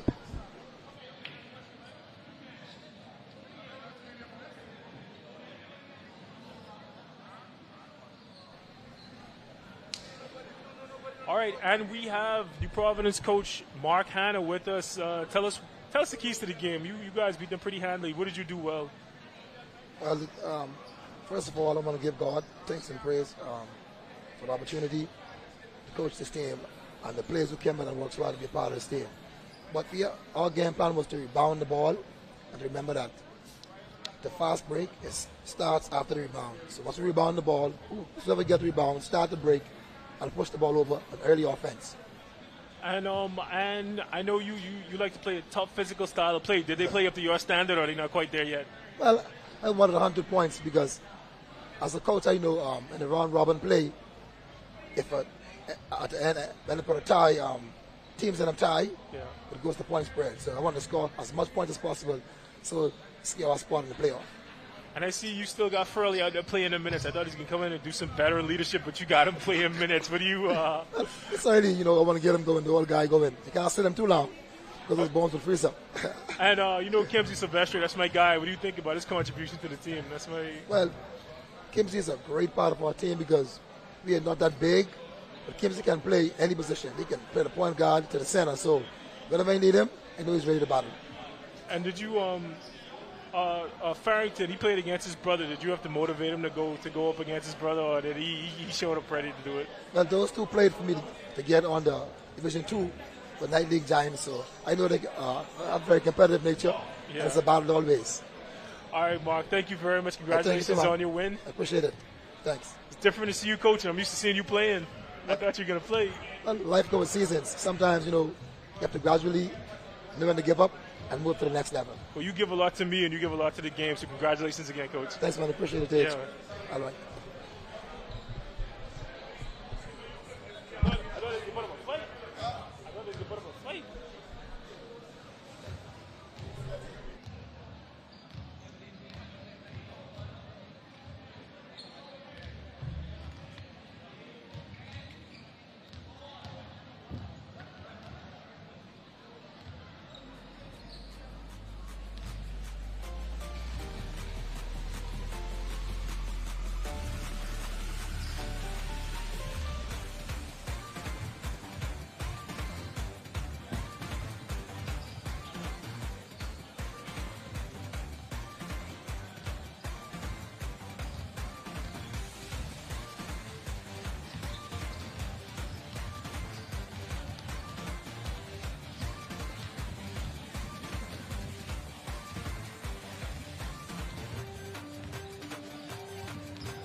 And we're back. Well, New Providence just concluded their game against Columbus Isles. They blew them out 86-50. And we got some girls coming up next. Columbus Isles versus Grand Bahama. We just talked to Coach Mark Hanna about his win. He was adamant that good defense and rebounding leads to easy buckets, and he was right. New Providence got out in transition. They got easy buckets. They made layups. And they have a win to show for it. Now they're going to rest up and try to get after this round robin.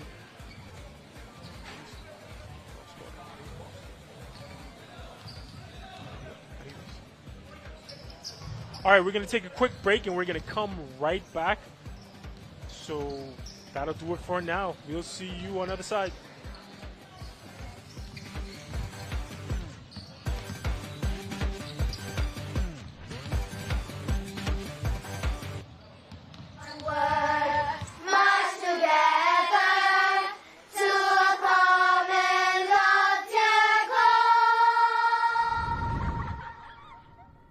Grammy, what's a common loftier goal? Well, my sweet one, a common loftier goal is a shared dream that we, as Bahamians, achieve together. It's a vision of unity, progress, and prosperity for all of our beautiful islands.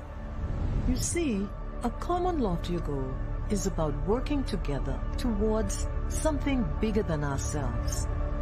It is what we are always striving to achieve.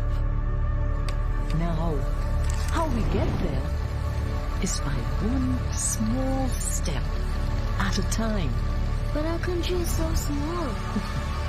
Well, hon, you'll be surprised what can happen when you believe.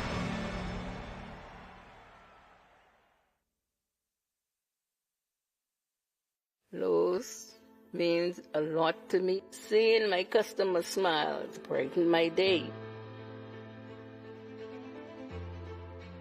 Family is important to me. I love spending quality time with my grandchildren. I'm happy to celebrate 70 years with Lowe's. My name is Constance Penn. I've been working with Lowe's for 48 years. I hope and trust that they have another 70 years to come.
ATH Physiotherapy has a professional team of therapists that stay up to date with the latest methods in orthopedic rehabilitation.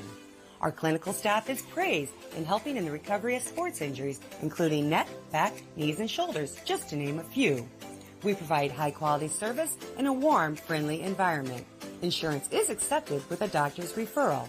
Get back on track with KTH Physiotherapy. Located East Bay Shopping Center, opposite Potter's Key. 394-5161.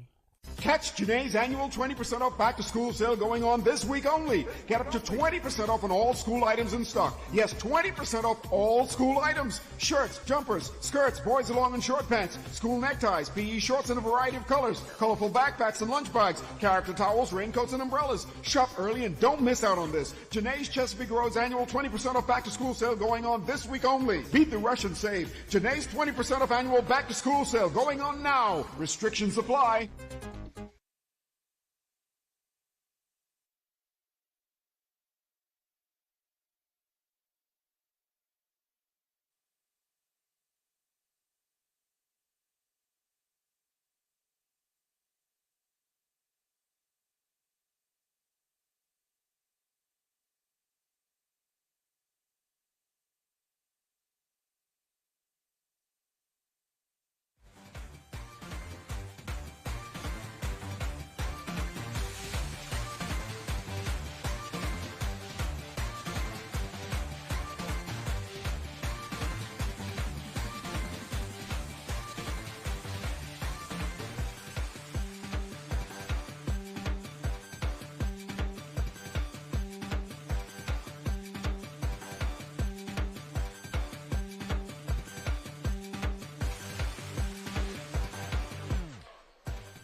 At DW Davis, we just watched the men. New Providence handily beat the Columbus Isles. Now we got women up next.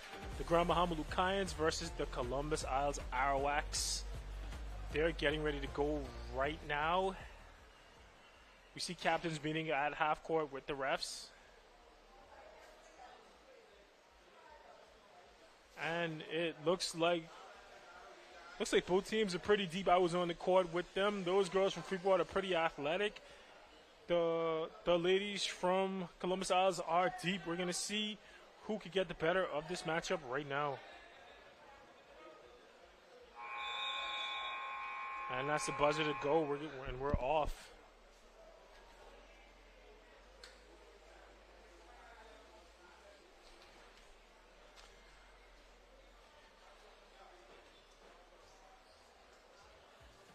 And they're off to the side to get the game started.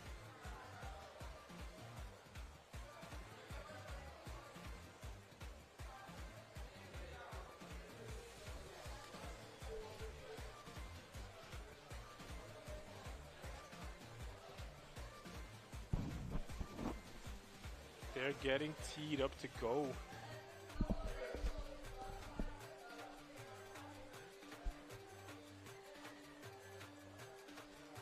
And the Grand Bahama getting a pep talk from their coaches.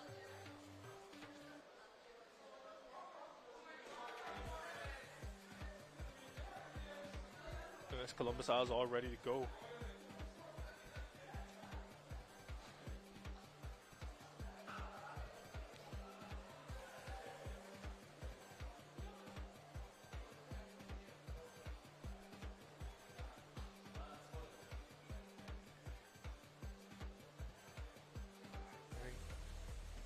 Columbus Isles with a deep team.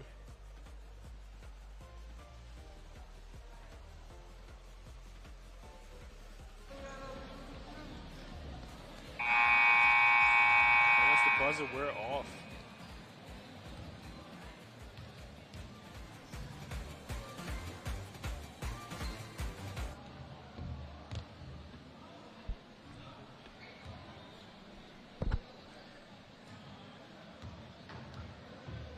There we go. Grand Bahamas coach has a few more words before they go. They're at their 4. There goes their 5th player.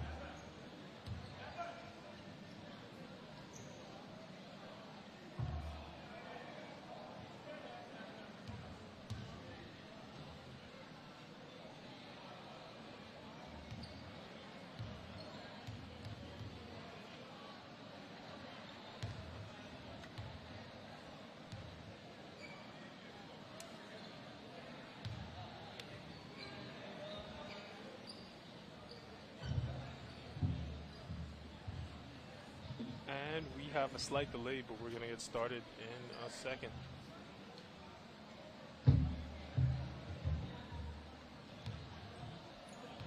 they're trying to get the lineups in right now. We are too. Something happening at the scores table.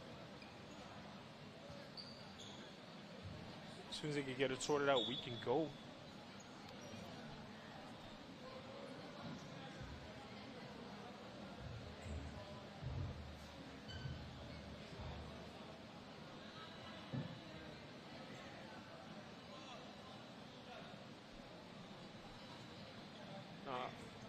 I've seen these girls warming up. They are athletic. They are fast-paced. From what I've seen, this should be a fun game. Hopefully, it could be a competitive game. I know they play ball. They play ball for real in Grand Bahama, so this should be pretty fun and entertaining.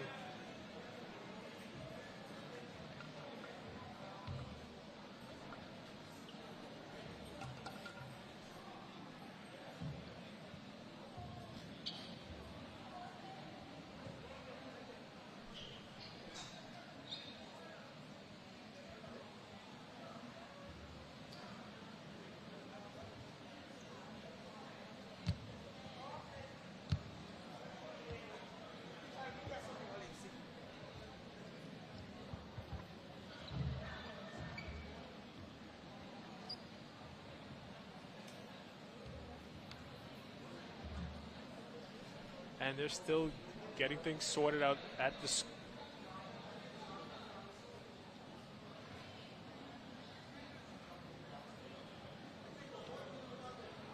Okay, from what I was being told, there was a uniform discrepancy. Columbus Isles had a player who was wearing dark socks. According to FIBA rules, everybody has to wear the same colored socks, so she's trying to get everything sorted out. She's trying to get her uniform sorted out so we can get this game started. So there she is. She's getting sorted out now. And they're ready to go.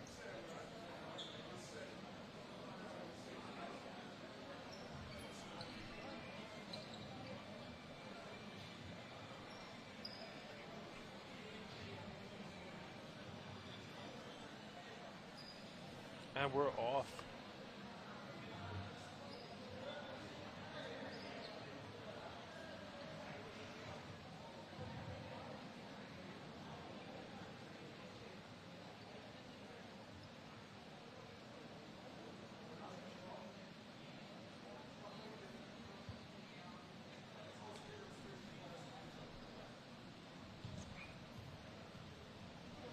Everybody's all uniformed up. And it looks like we're going to have a jump ball shortly.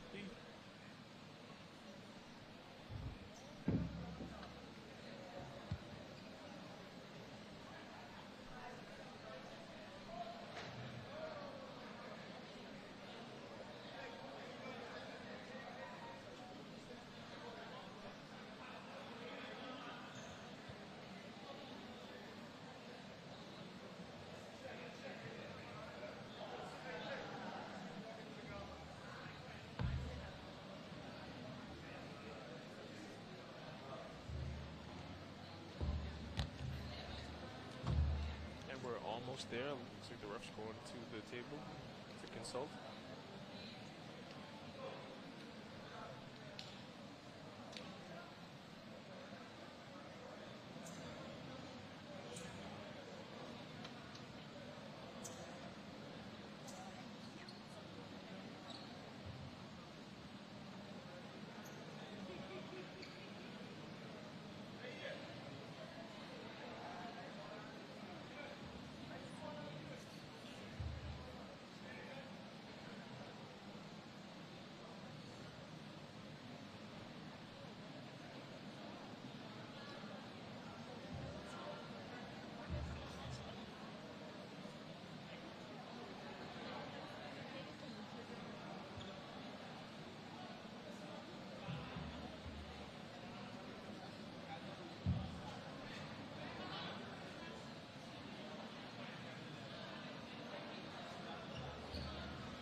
And we're still held up right now. It looks like some line discrepancies being handled at the scores table, but they're getting it sorted out right now.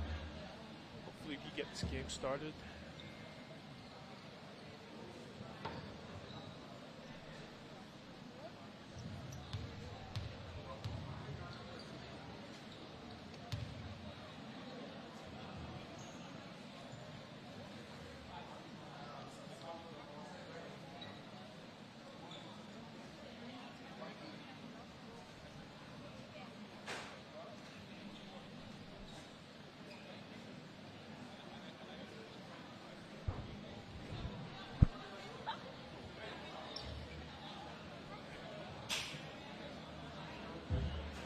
Scorers have their hands up.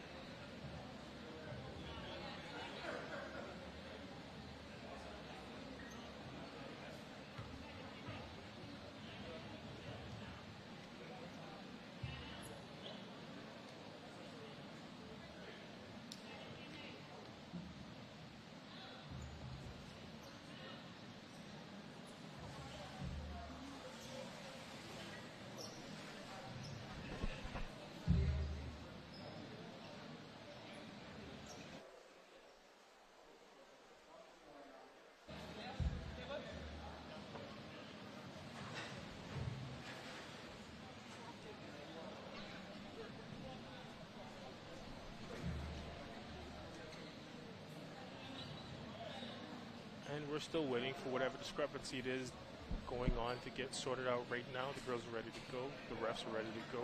The ladies are ready to go. Sorry.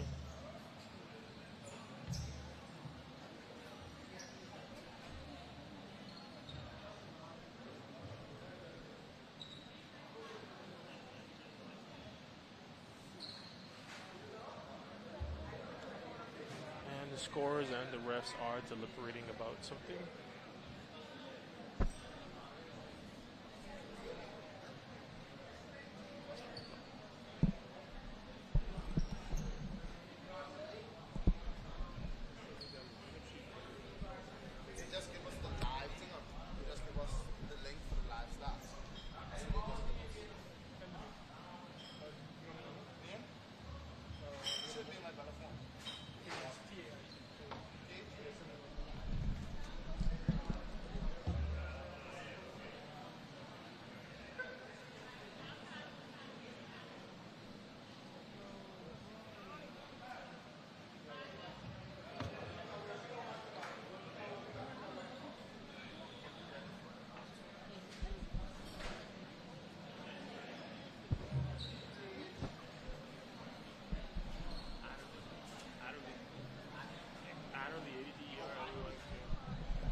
friends anymore.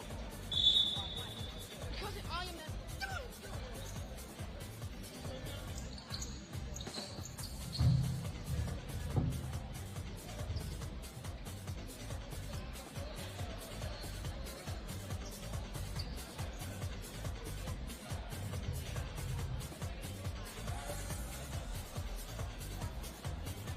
Welcome back to DW Davis. All the discrepancies are sorted out. We have Grand Bahama versus the Columbus Isles, and we're off to the races after a stop at the scores table. We're good to go. It's a quick pace game. Grand Bahama gets the ball down the court.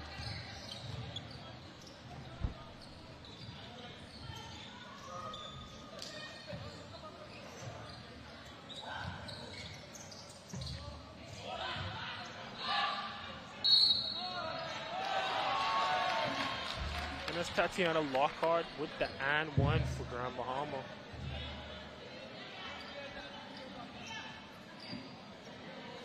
Get things started. We already had 3 possessions, less than 1 minute into the game. Tatiana Lockhart gets the and one. She's going to go to the line and try to convert this for Grand Bahama. Lefty with the free throw and airballs it, gets none of it.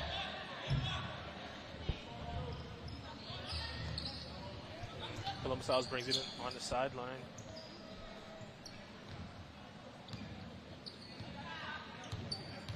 Rainier Russell handling the ball for Columbus Isles. Columbus Isles running a motion offense. Very fundamental basketball. Big pick from Tanya Kerr. Russell kicks it out inside, but that's a turnover.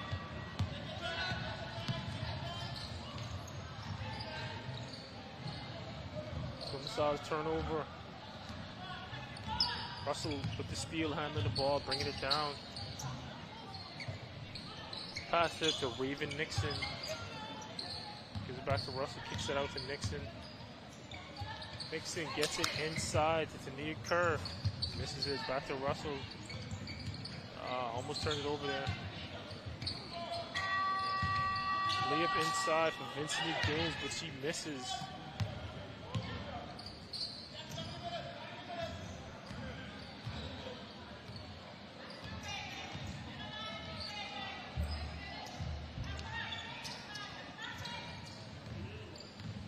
Kendi Outen with the ball, works inside, gets off the glass, but misses.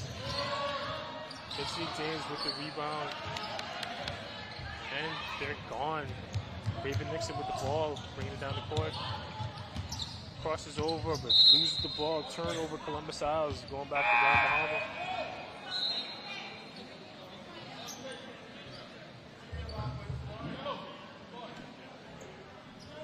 Nope, Columbus Isles keeps.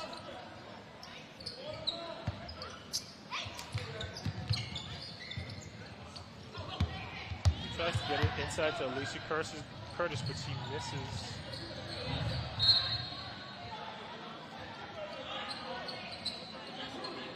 Arlia Green throws it to exactly nobody.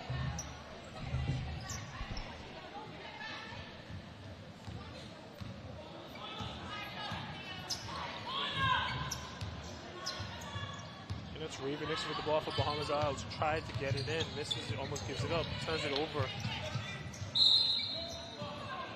Kendi Outen, and Outen trips.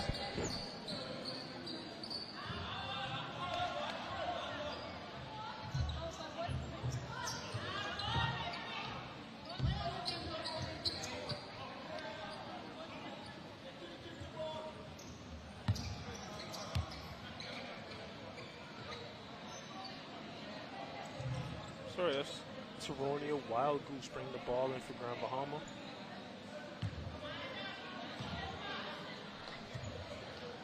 Gets it into Arlia Green, who's been handling the ball for Grand Bahama.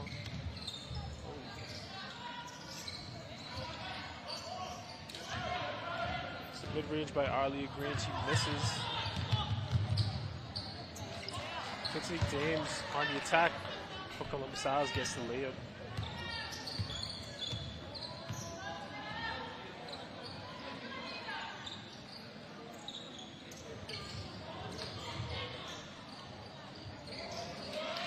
Big move inside for Karan Barr to get the finish for Grand Bahama.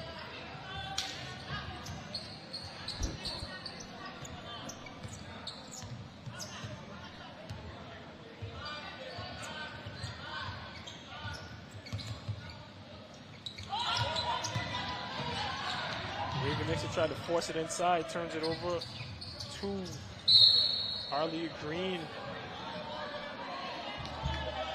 Refs call it out of bounds.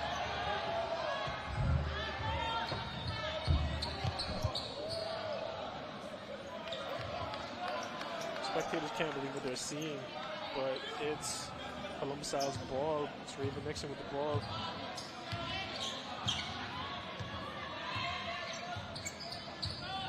Takes the pick, controls the perimeter, gives it to Sharmaja Cummings. Cummings with the ball. Dangerous pass to Raven Nixon. Raven Nixon inside to James with the creative finish. Misses it. Cummings with the rebound and the shot. Misses that too. They're battling inside for the rebound.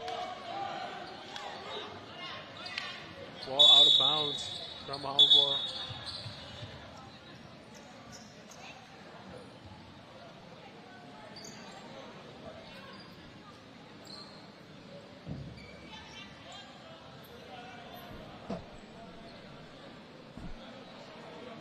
Grand Bahama's waiting to inbound the ball.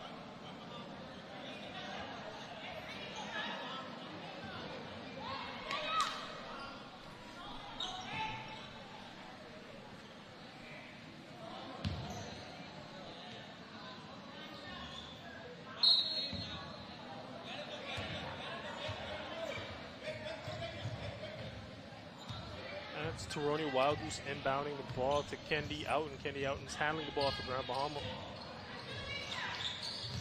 Oh, that's a travel.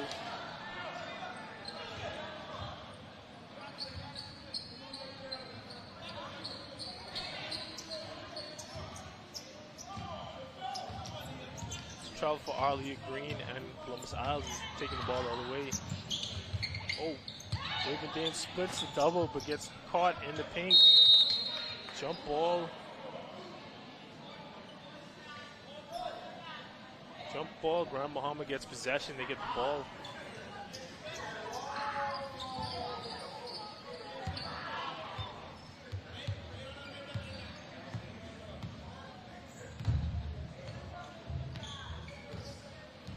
And Outen with the ball again. Looks inside. Back outside. Tees up the three. Misses it. Green with the rebound to Barr. Barr with the runner in the lane. Grand Bahama goes up 6-2. Nixon brings the ball down for Columbus Isles. And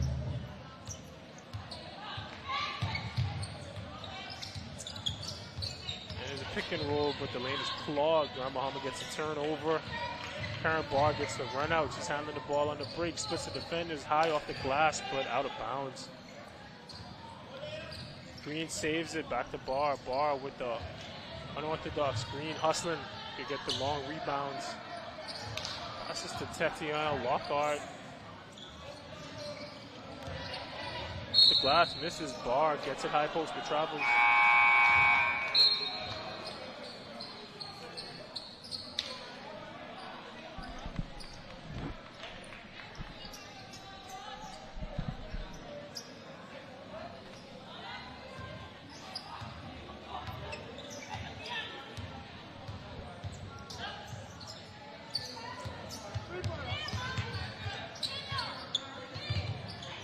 Cummings to the rim, misses the layup.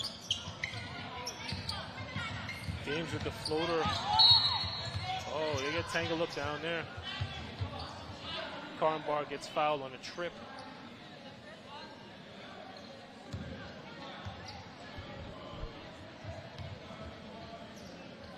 And Barr brings the ball in for Grand Bahama.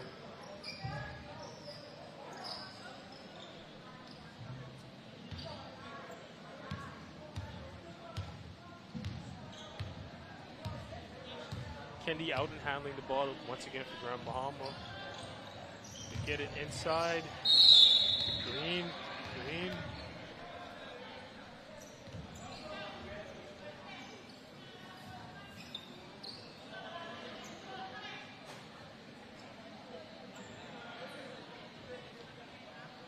Green gets fouled. She goes to the line.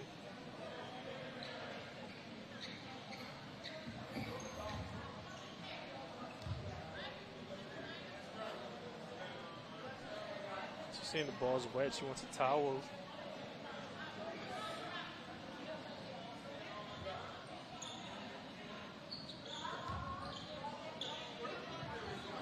Lacey Curtis back in the game for Columbus Isles.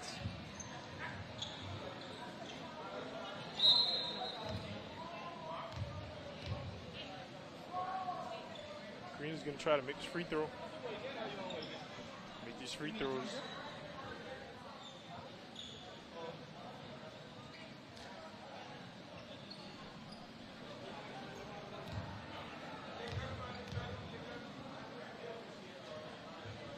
This is the first one. See if she gets the second one.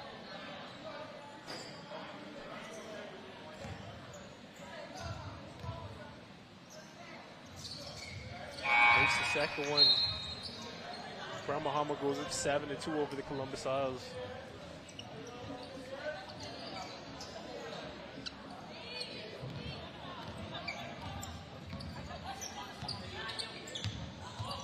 Philippa Ferguson is now handling the ball for Columbus Isles. Kicks it out. Betsy Dames gets fouled on the perimeter by Kendi Outen.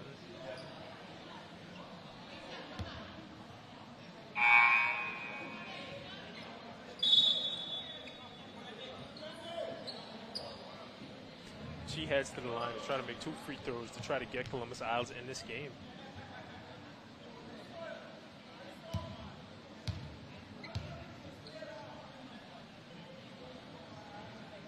Good form, but misses it. Ball bubbles out.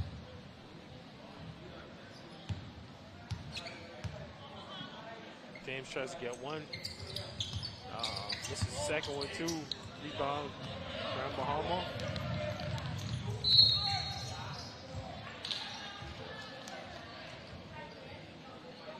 Marjorie Stubbs to the rim with a tough layup attempt, but gets fouled.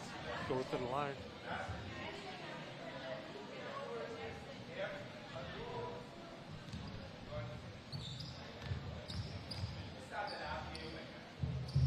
Good form, makes the first one.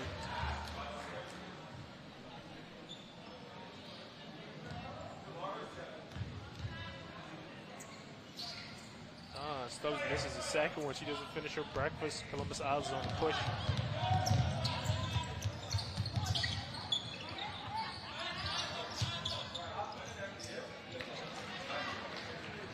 Kania Kerr inside with a big finish for Columbus Isles. Bring them within 3 of Grand Bahama.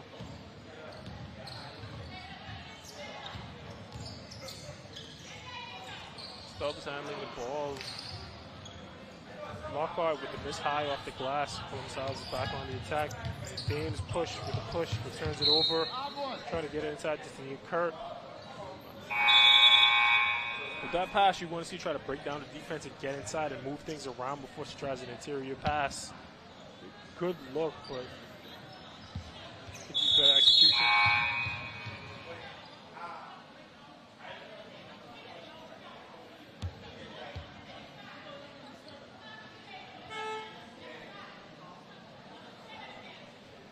Grand Bahama waits to take the ball out of bounds.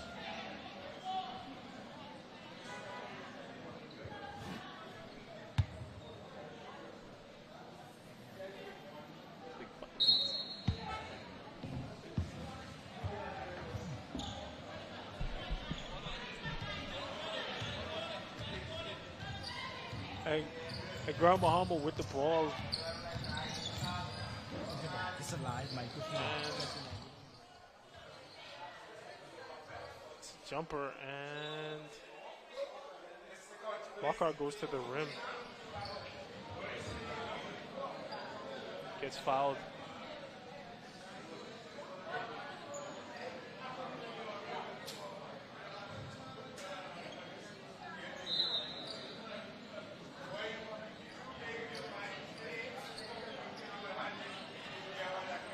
See if Lockhart will try to make these 2 free throws to get Grand Bahama to 10 points.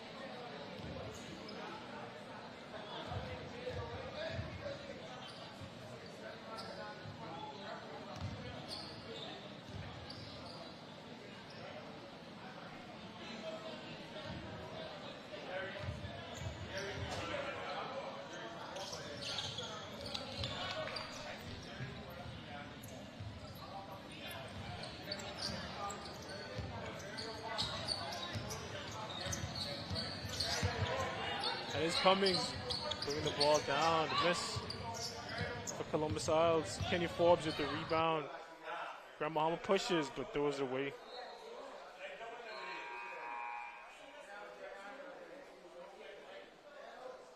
Columbus Isles brings it back in. Anthony Dames inbounding the ball for Columbus Isles. To Philippa Ferguson. Philippa Ferguson breaks down the defense, gets inside, throws up a prayer, and it goes in. 6-9, Grand Bahama.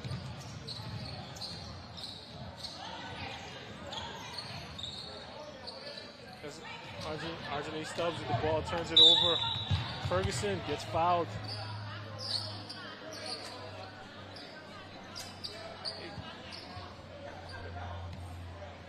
Grab him.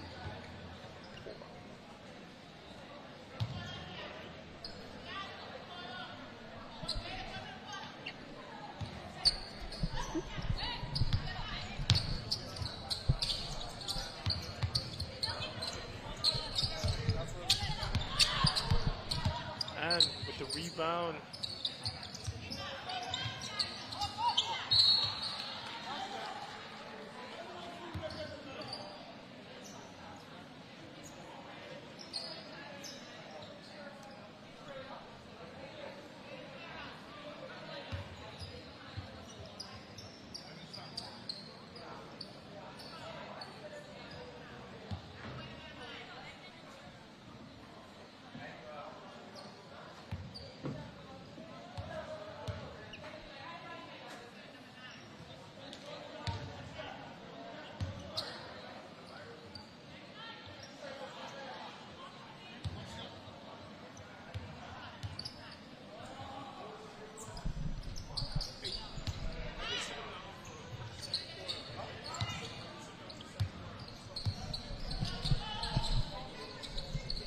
Grand Bahama, easy, and she smokes the easy layup to finish the quarter.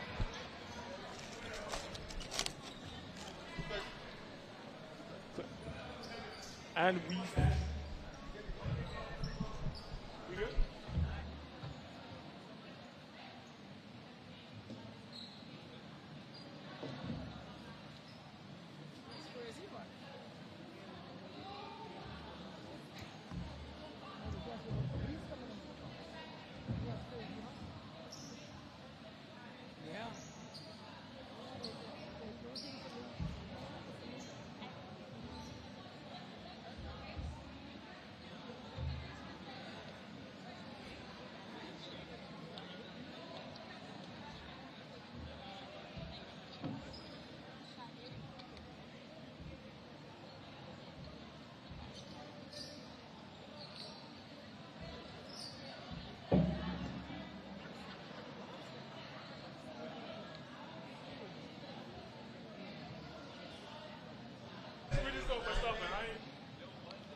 And we are back at the Bahamas games. The Grand Bahama Bucans are taking on the Columbus Isles Arawak. They're up 7-9. We have a fast-paced game, like I said, a lot of up and down against a set defense. Tatiana Lockhart leads Grand Bahama with 3 points. Vincent Dames and Philippa Ferguson have 2 apiece. Anthony Kerr have 2 apiece for the Columbus Isles. And we have a very special guest with us. We have Michael Furley-Bain, captain for New Providence. He's with us. They just got a blowout win over the Columbus Isles in the previous game. He had 10 points. And so I know Furley from back in the day. He terrorized me when I was in like 17. And we played on national teams together. We played on many national teams. So Furley, tell us about how's it feel to be in the first Bahamas game since 22 years? This is amazing, man. Some guys from the outer islands I haven't seen in a while. It's great to compete against them. We trash talk a little bit. They let me know they were coming in town to play in this. And it's amazing, man. Like, there's so much talent here, and now we get to showcase it in one sporting event. That way no one hitting and saying that they don't get an opportunity to showcase their talent. So this is awesome, man. And Columbus Isles brings the ball in. They're only down 2 against Grand Bahama. And I was talking to Sammy Hunter. during the game, and he said that he said that you always say it's your last ride. Are you serious? 'Cause you said it's the last ride. Are you serious? Yeah, I've been saying that for a while, but I think this one is definitely going to be my last ride. Hopefully, it goes with a win. And that's Philippa Ferguson with the foul. That's Philippa Ferguson who got fouled. Sorry, that's Graham Bahama at the line, and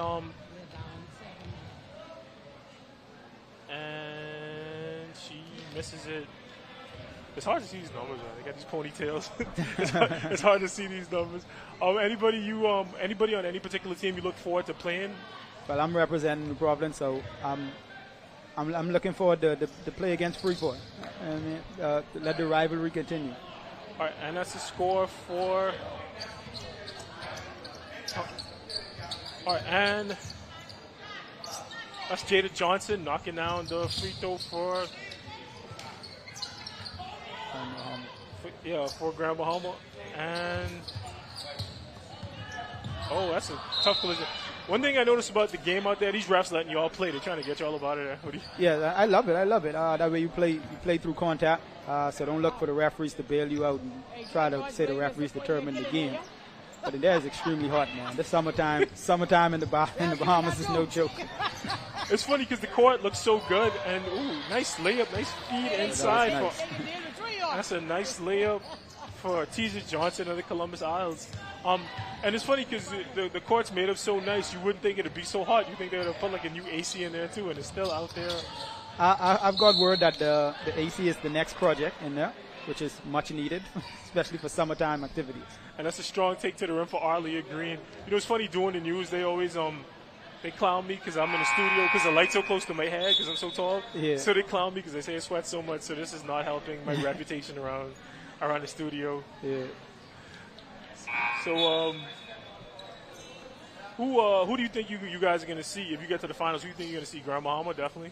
Yeah, I don't want to jump the gun because I know I've been looking at some of these teams' rosters, and I've been familiar with some of the names I see, and there's some very impressive rosters. But is it Keno? Who's Keno playing for? He's on the roster, is he? Keno's on the Elutra roster. The Elutra has a very impressive roster. Keno's a gamer. Like, he's a gamer of the highest order because and that's a free throw for Karen Barr of Grand Bahama, and the game is 12-9. Grand Bahama up. Columbus Isle giving them a fight. With the move in the spin cycle in the mid-range, but she misses. And it's Karen Barr with the layup. Columbus Isle's on the run out. Coast to coast and one. She misses it. And that's Jada Francis, coast to coast with Mr. and one. Keno, people like Keno always impress me because I'm like the exact same age as Keno. And he just loves playing ball. He will play ball. I played Little League baseball with him. He's a catcher. And he just would play basketball anywhere, like anytime. And you guys always amaze me because my knees hurt. I can't be doing that. Me and Keno, we basically soldiers of the same struggle because we played on the national team in 2020 right before COVID. I remember. And we looked at each other and said, yep, this is our last run. I remember. And 3 years later, we're still here hooping.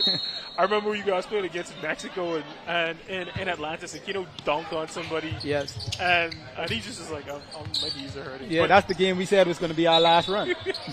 And then COVID happened, and y'all have a break. Y'all still back here playing again. And here we are. Any up and comers on any of these teams you think we should look out for, especially in the team? Yeah, definitely on the New Providence team. Well, Garvin Clark then has his foot in the door. He's a Division 1 point guard. He played on the national team last year. The team with Buddy Hield was in the summer. But we also got Emmanuel, known as Mano. He went 4 for 5 from the 3-point line today in our game. Yeah, and Kevin. And with Emmanuel, like, he got good shots off. Like, he didn't force it. He played a very steady game, and he got lined up and he got to the shot. He's a very under control guard. And that's what we need. We need to build more guards that's more under control and just want to run out there and get their own shot, or just run out there and try to score to please the crowd. How bad did Tevin want to beat his brother? I don't want to comment on that one. I'll leave that one to them. How bad. They were going at each other all. Yes, they were, man. That was crazy. It was fun, though. How physical is physical enough to play for Mark Hanna? And Mark was working us, man. Mark had us doing. Most of these teams, I knew they didn't practice. For us, we had conditioning days, we had strength days we just shooting in the gym, days we work on defensive stuff. So Mark really drilled us, so that's why we were so prepared today, and it showed in the scoreboard. And we got the Columbus Isles in a 1-point game against Grand Bahama. These girls from Grand Bahama, they look athletic, but Columbus Isles kind of giving them a run. You love to see competitive games like this. Well, what I want to know is some of these girls are so talented. Where do these girls be when it's time to pick like the national team and stuff? That's what I was trying to figure out. I don't know. I know coaching at UV, COVID really messed up a lot of situations. I know for us it did. Ashada Francis with the free throw to tie it up for Grand Bahama. And that's Kendi Outen with the layup to put Grand Bahama up. Yeah, man. I know COVID messed up a lot of situations. They messed up the situation for us. For UV, it had a lot of people in the house who should have been out the house, and it stunted. And what it really did is messed up the kids in high school because definitely it took away some guys, some of those their senior year. We had a kid, right? He said it was his. He said he was in grade 10 and he thought he might play basketball. Next thing you know, he graduated. Oh wow, that's crazy. Yeah, so I don't know, but these are some talented women on both teams. Oh, hit it with the crossover. Yes. And I think and this is where we should actually be where our coaches and scouts should be looking. Like, slow the game. So now our coaches and scouts could be like, hey, there's two girls from Grand Bahama I want to bring over for tryouts, and this would be the right place to see them in action. Yeah, this Karen Barr with the strong working in the post. She's tough. She is tough. Oh, no 3 seconds. Kicks it out. Out with the 3, misses it. Oh, they working inside. Arlia Green with the and one layup. They working inside. I love it. This Grand Bahama team is a good rebounding team.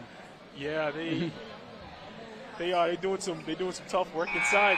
But Columbus Isles, they're doing a great job staying with them. They're staying in there with them. Columbus Isles, they just need to work on the second chance opportunities. Yeah, that's the big advantage. Grand Bahama is getting in there, getting these rebounds over them. But they got good guard play. But they the court team's kind of compressed against them.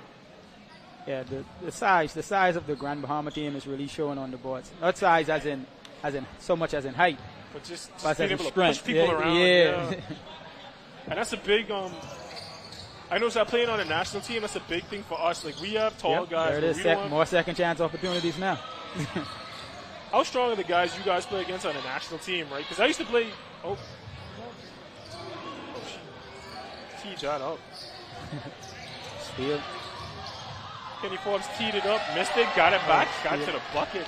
It looks like Grand Bahama was trying to bust this one open. Yeah. How big for the people who are unacquainted? Because I know, but how big are the guys you guys play against on the national team? Because I used to play like against Kadeem. Oh, any Cole. Oh, good move. Oh, she missed it. I used to play against Kadeem Colby, and he'd push me around. Like, yeah. We played, and our opponents are usually bigger and stronger than our guys. So 90% of our opponents, we go in as the undersized team. And we normally use our strength and athleticism to overcome that. And that's Kendi out and stepping into that and knocking that down. Ooh. Tough shot. And that's Philippa Ferguson stepped into that. Missed it.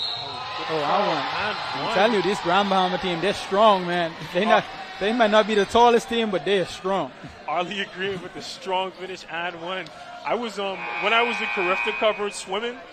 First of all, did you see the medal count for swimming? No, I didn't catch the medal count. Grand Bahama won like 62 medals, and then we had like 62 gold medals. Dang. But I was talking to a parent on the plane to Curacao for Carifta swimming. Yeah. And I was talking to one of the coaches too, and he was just like, they just do things different over there, bro. Like they just take it a little more serious than 62 gold medals? 62 medals? Gold, 62 golds. Oh man, that's crazy. And it seems like it carries over to everything they do over there. Like in basketball, like I remember going to high school, going over there, and they looked like they were already in the weight room. Yeah, they take sports real serious. Like here is like a cool thing to do. There is like this is what we got to do. Yep. It is great to see women's basketball return because I don't think I've been to. I know they used to have a league in the gym and it kind of stopped, and then COVID put a stop to all that. So it's great to see. It's great to see women's basketball return. I see Dashton taking a picture of us. You coming on next? We're bringing you on next, buddy. Yeah, Dashton Baker. Yeah, Dashton Baker's bringing him out of retirement to play next too. He's gonna play. That's another game right there, Dashton Baker. Yeah, with all the talent I'm seeing here, they should look into bringing back the female basketball this year, actually. Yeah, if it isn't too late, because obviously we have the numbers. Oh yeah, for sure. We definitely have numbers. I think most and what I'm impressed by is the women on Columbus Isles. I think they're all pretty young, but they're sticking their nose in there against Grand Bahama. They're really getting after them. Yeah, I think they don't play too girly. They're tough. They might be a little overmatched as far as size goes, but they're going at them. Yes. And it's great to see stuff like that. Your daughter like basketball? No. Mine is too. I think she does. That's going to be interesting. I'm waiting to see if it grows on her, because she gets to see me play a few, so it might grow on her. You don't want to force her to do it. Right. You don't want to force her, but like, she loves basketball. So we'll see. Maybe she could be out there to another Bahamas games if we have one again. Yeah. Hopefully we'll have one in 4 years. Yeah, that'll be awesome. I think we need to make this the standard. We cannot go back to not having this.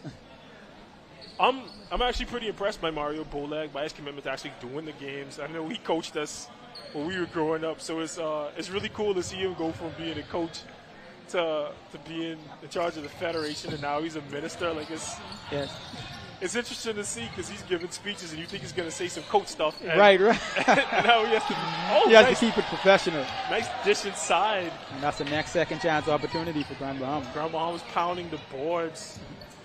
That's Tatiana Lockhart with the finish inside. Oh, she traveled. Yeah, this is actually when they announced that Mario Boleg would be the Minister of Youth, Sports and Culture and stuff like that. This is what I envisioned, like hoping stuff like this would happen, and here we are, and it's happening. It's crazy. He loves his sports and he loves his junk. Even before he was minister, he was to all the bowl games. Sports in the Bahamas is something he really cares about. So yes. It's I mean, we've seen it personally. We've been in a huddle with him, getting yelled at by him. He's very passionate about that. So he cares. He plays it so cool in his speeches, but he really cares a lot about it. So yeah, man. Hats off to Mario Boleg, man. So appreciate you. He's doing a real great job. It's amazing. Just the magnitude of the Bahamas games, like how it's all disciplines across the country, and people seem to really be responding to it well. Like I know. Yeah, definitely. I have my family at home. I told them I was going to play today. They was like, "Oh, please make sure send me the link, so they could watch it." And they send them the link. They WhatsApp me and text me during the game. Oh, why'd you miss that free throw? Stuff like that. It was crazy. I feel like your son's probably talking trash to you. Yep, all the time. You can't get up no more, old man. I wouldn't want to play against you. Yeah. And that's Arjane Stubbs handling the ball for Grand Bahama, but they turn it over. Oh, she lets it go to bounds.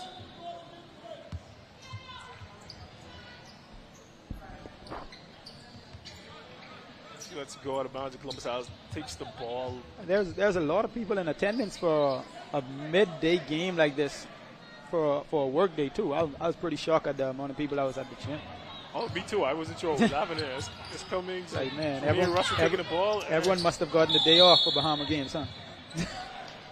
Jada Francis. What it is it's a holiday, so you just take the whole week off one time. So the Bahamian way. Instead of you just got to finish strong. Only problem is the holiday is Monday, so you don't get to. So you got to take 4 off instead of 3.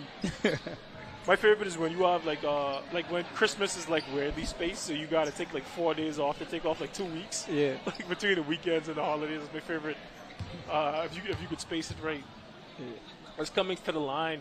Misses the first free throw. Grand Bahama picked up a technical foul. Oh, somebody trash talking.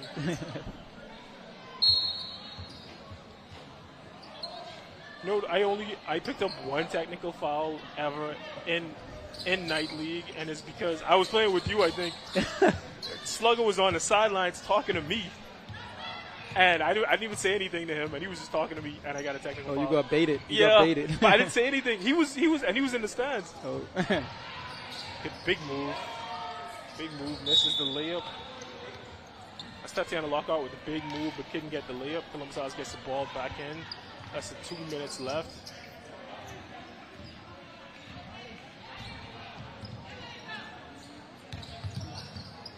That's Renee Russell. Oh, good pass. A good beat. Cookies. Down the Bahama team on the transition. They're on the run with a strong finish.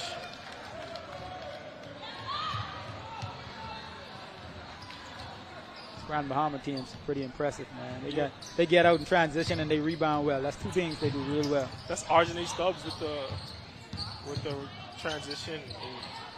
Arjane Stubbs again, and she's off to the races. And Bahama again in transition. Oh, she passed it to nobody. Tried to get a little fancy. I know. Sometimes you just got to put your head down, get to the rim, and try to take a foul. Columbus House on the run, but they turn it over.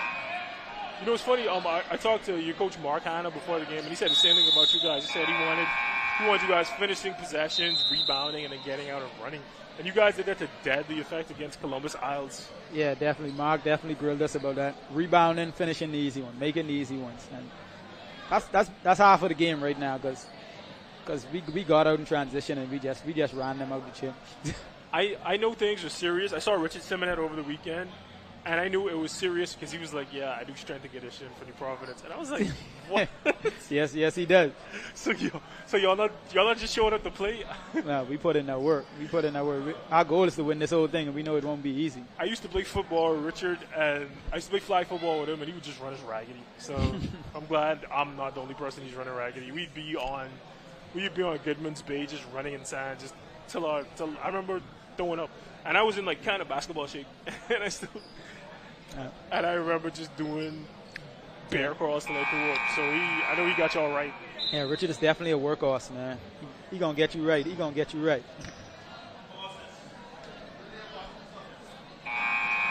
And it was they finished the first quarter off tight, but Grand Bahama they managed to get out in transition to force turnovers and to really put Columbus Isles in a bind. They're up 27-12.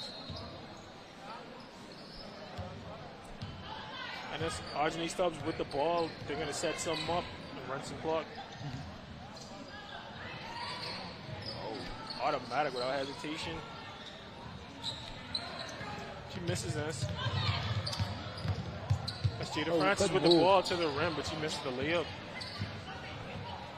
It's Grand Bahama in transition.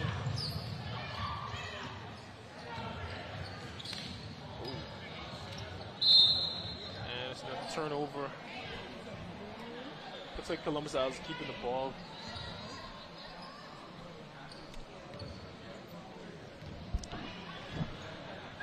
Vincent James, she's rangy. She has the ball in her hands. I'd like to see her on the attack against Grand Bahama. I'd like to see them. Jada Francis with the mid-range gets defense. But she gets it back. She goes right to the rim. Ooh, gives it up. Step around, she misses. Grand Bahama with the defensive stop. They got the shot clock violation. They're playing defense. Like, they are not giving Columbus Isles an easy time. No, not at all. They're well coached. You could see that. Yeah, and they don't foul either. They don't give up easy fouls. Ooh, high off the glass. I thought she was going to make that. 10 seconds left in the half. See if Columbian Arts could get a shot off. Dames to the rim. She got the shot off, but it's no good. We're about to end. We finished the half 27-12. Grand Bahama giving Columbus Isles a run. I got Michael Furley Bain with me. I want him to stay, but I think he has to go. But thanks so much for sitting down and talking to us. Congratulations on the win. Good to see you, buddy. See you tomorrow. See you tomorrow for our next game. I know. All right. All right, and we finished the half with a 1-point game, but Grand Bahama went on a run, and now they're up 15 against Columbus Isles. We're working on getting the scores together now. But we know that Grandmama forced a lot of turnovers, got out and ran against Columbus Isles, and they played stifling defense. So now they have a 27-12 lead on the Columbus Isles.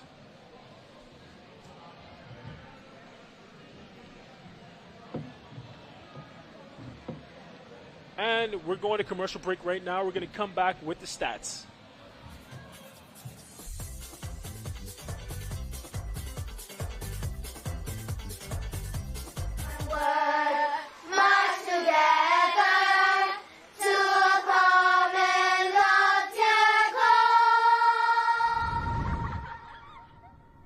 Grammy, what's a common loftier goal? Well, my sweet one, a common loftier goal is a shared dream that we, as Bahamians, achieve together. It's a vision of unity, progress, and prosperity for all of our beautiful islands. You see, a common loftier goal is about working together towards something bigger than ourselves. It is what we are always striving to achieve. Now, how we get there is by one small step at a time. But our country is so small. Well, hon, you'll be surprised what can happen when you believe.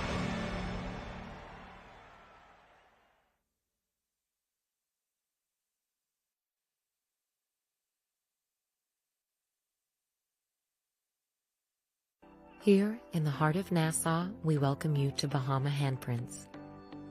Since 1966, we've been designing and manufacturing one-of-a-kind fabric. Every yard is printed by hand, and every garment and accessory crafted with expert care. Meet Les, our head printer for over 30 years. Les delicately prints each swath of fabric in our Harbor Bay factory, a skill he has mastered over decades, a true labor of love. Our islands inspire the vibrant colors and tropical motifs synonymous with Bahama handprints. Our team of artisans passionately creates an array of apparel and accessories for women, men, and children. A visual feast, designed and made locally. Visit our factory store in Harbor Bay today to see it unfold before your very eyes, or visit one of our 2 boutiques located in Sandyport, Nassau, or Governor's Harbor, Eleuthera. Bahama Handprints. Boldly Bahamian. Inspections by the MVTS are to begin January 2024 on all commercial vehicles. Drivers will need to ensure that their trucks meet safety standards. Inspection areas include lights, horns, brakes, hydraulic systems. All trailers must be inspected on the same timeline, must have proper brakes, locking systems, and is roadworthy. Contact us at 601-0629 for further details and appointments. Blue Lagoon Island is an amazing private island day away that's fun for all ages. Choose your speed. Swim in the calm lagoon. Conquer the inflatable aqua park. Tour the island via Segway or relax in a hammock under a swaying palm tree. Visit our dolphins, sea lions, stingrays, and sharks for an encounter of a lifetime. There's just so much to see and do on beautiful Blue Lagoon Island. Call 363-1003 to book your spot today. First we plan, then we innovate, then we build. At Bahamas Striping Group of Companies, we are committed to quality, to safety, and to service. We know that the road you take is just as important as your final destination. At Bahamas Striping Group of Companies, it is our job to make sure the road and the ride are as smooth as possible. From striping roads to building them, we are the right choice, the trusted choice, the only choice to help you build your tomorrow.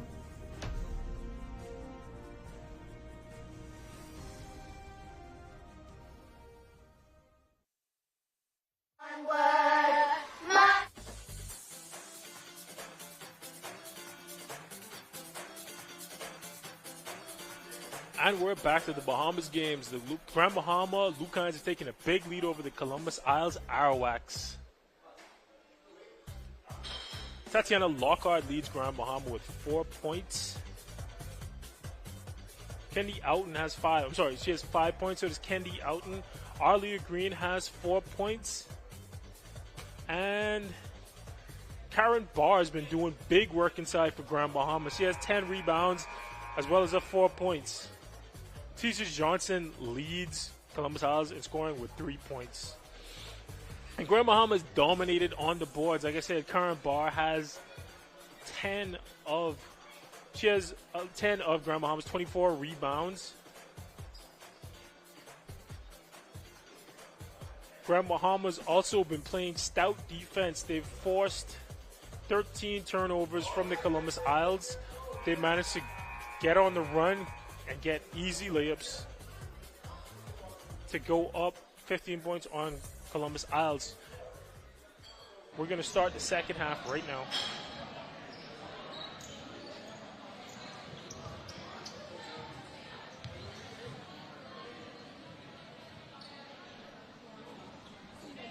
It looks like Columbus Isles is inbounding the ball. Grand Bahama set up on a zone on the defensive end.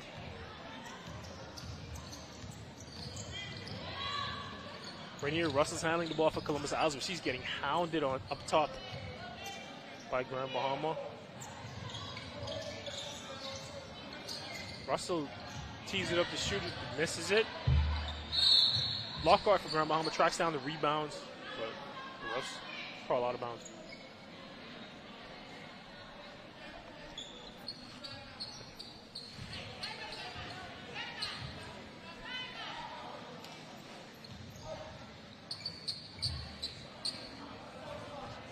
Tatiana Lockhart's going to take it out of bounds and get it into Kendia Outen.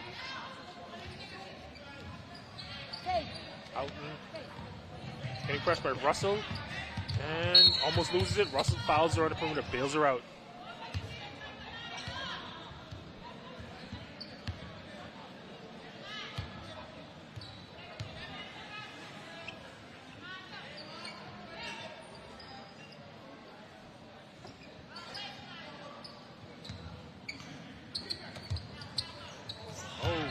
Hard back cut. Hard back cut from Outen, and she gets the bucket for Grand Bahama. Give them a 17-point lead, and that's Russell with the ball for Columbus Isles. Passes to Cummings. Russell makes a move. Back out to Nixon. Nixon turns it over. Arlia Green, tough layup and one. And Furley Bain talked about it earlier, but Grand Bahama, they got the strength advantage. They're going inside and making tough finishes against Columbus Isle.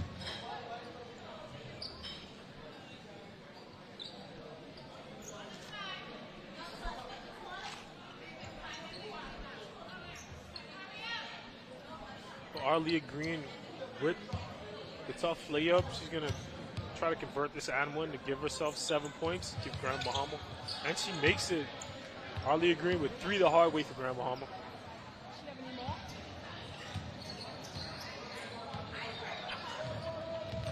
And there's Vincent James with the ball.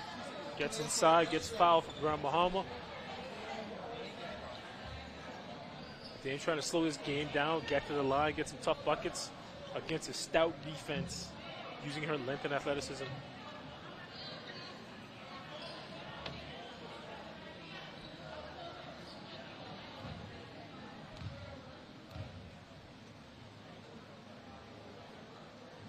And she gets the first free throw.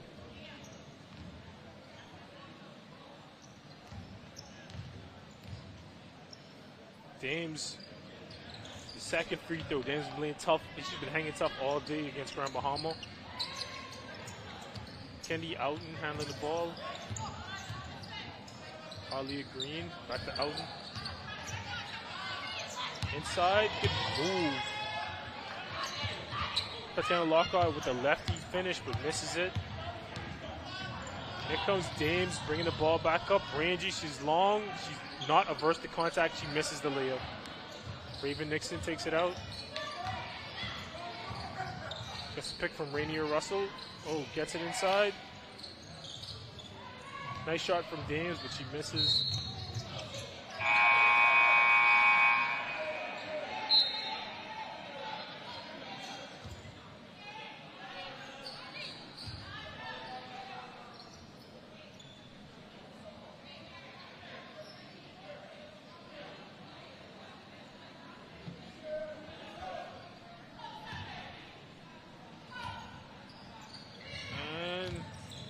Sauce takes it out, and she gets stuffed by Kara Barr, who's been playing tough all game.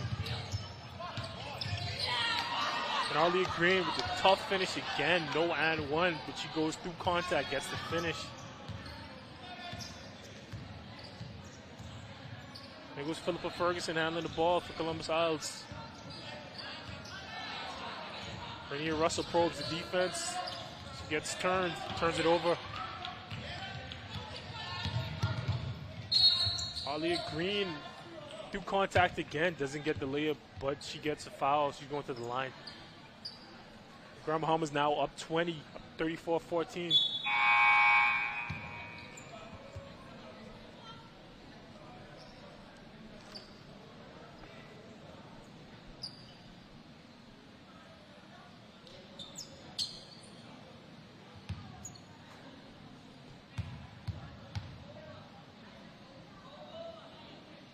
Green makes the first free throw.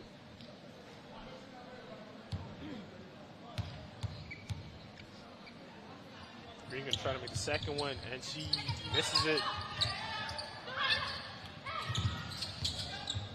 Barr with another rebound. She finished the first half with 10.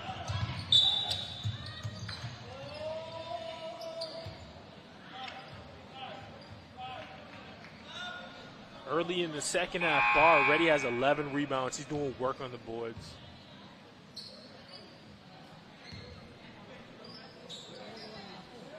There's Vincent Dames taking the ball out, giving it to Philippa Ferguson. Ferguson's going to try to get something going for the Columbus Isles. Jada Francis tees it up and shoots it, misses it. Tatiana Lockhart with the rebound, pushes it, misses it. Lockhart inside, lefty jump shot from the elbow, makes it. Bahama goes up 33 points, 23 points.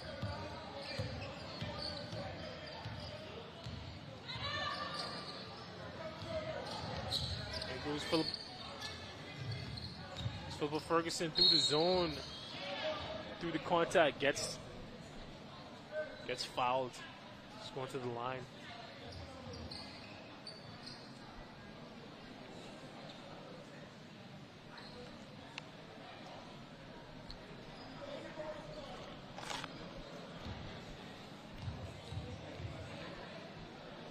Philippa Ferguson going to try to get both of these, and she banks the first one in.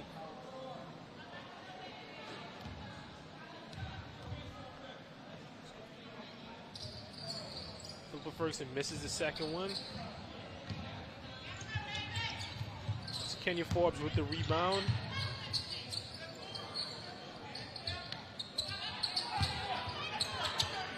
Kenya Forbes again on the boards. Tatiana Lockhart from the elbow misses. Philippa Ferguson pushing the ball. Sorry, it's not Philippa Ferguson. It's Raven Nixon pushing the ball. Gets fouled, gets to the line. For Columbus Isles to have a chance to get back in these games, they're making good contact, going strong to the rim. They're going to have to hit a couple of these.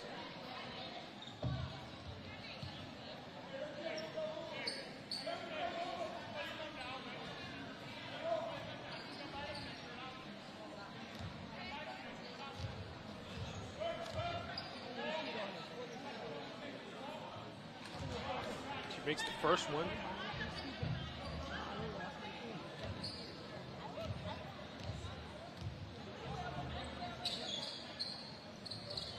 Reba Nixon misses the second one.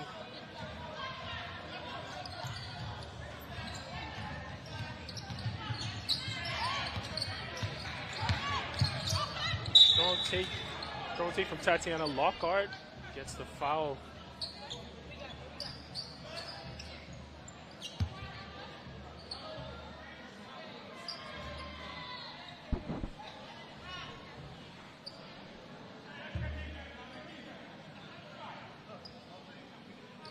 Tatiana Lockhart's going to go to the line for 2 shots.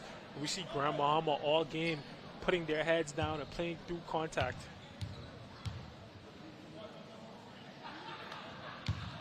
And she misses the first one, airballs it. And the lefty's going to try to get the second one.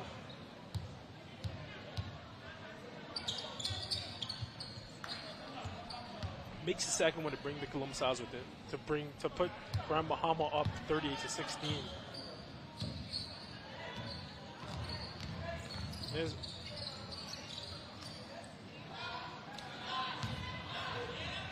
That's Philippa Ferguson with the miss.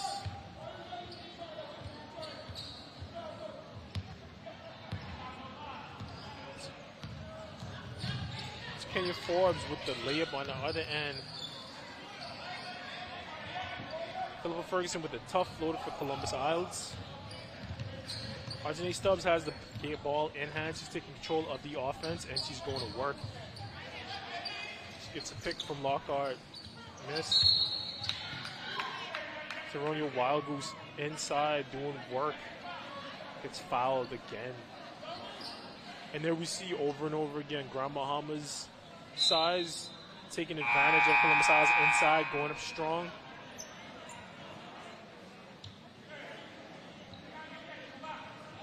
She didn't finish this one, but she put Columbus Isles in a bind. Put another foul on him.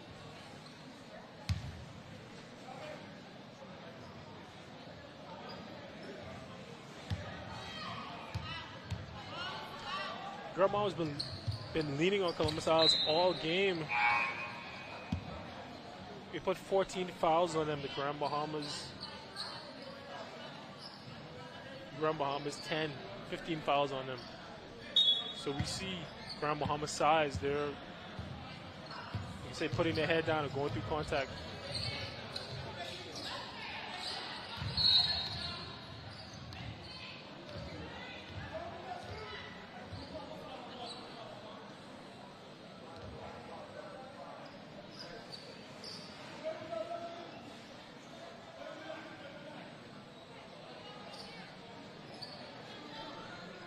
That's Vincent Dames. She is rangy and she's aggressive, and she's back at the free throw line.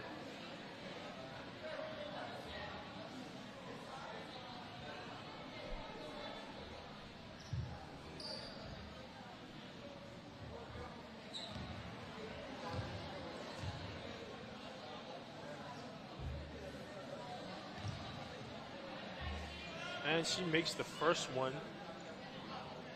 Let's see, she could go 2 for 2 again.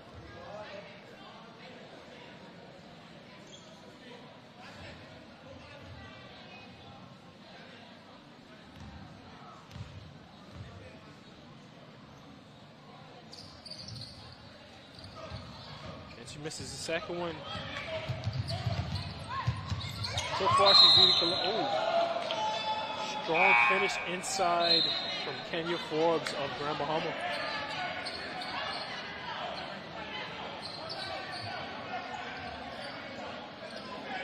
As soon as they get it, they're going the other way, and they're getting the quick in transition.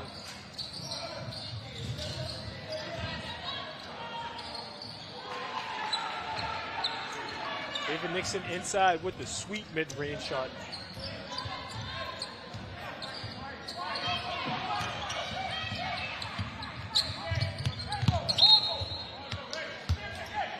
Arjane Stubbs, she read, kick out.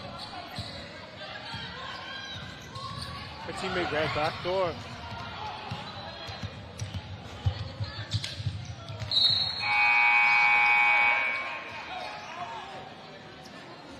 Shawnette Albury with the easy layup for Grand Bahama. Open their lead up, 43-19.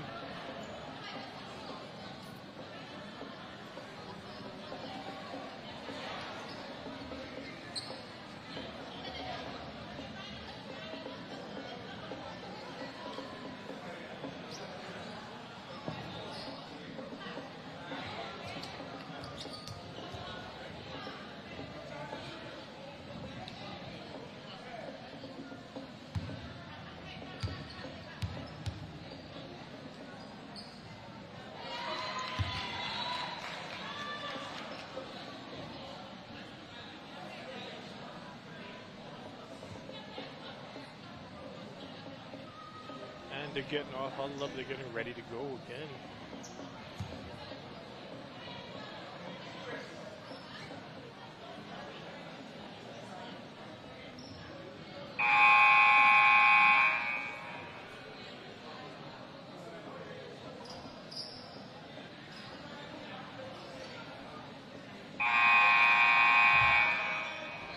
.45 left in the third. Grand Bahamas taking a commanding lead over the Columbus Isles.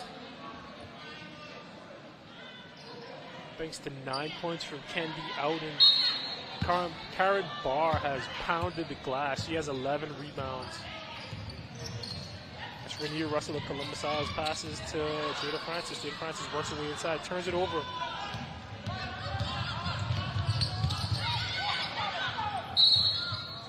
Arjani Stubbs on the run.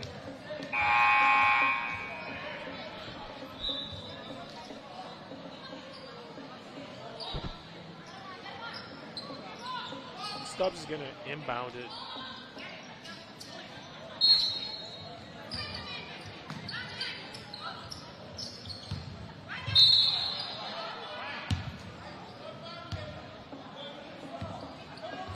That was Kenya Forbes getting the three up. It seems he stepped out of bounds. So it's turnover on Grand Bahama. They're going the other way. It seems like Grand Bahama is getting their younger players in the game. They got their big lead, so they're going to get Green and Barr out of there and get their younger players. And Aubrey with the rip and run, and she gets fouled on the run out. She's going to go back to the line.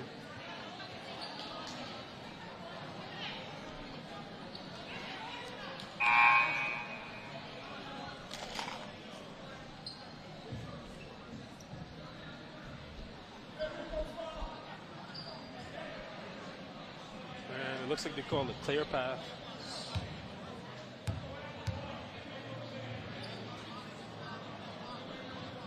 Oh, Aubrey misses it.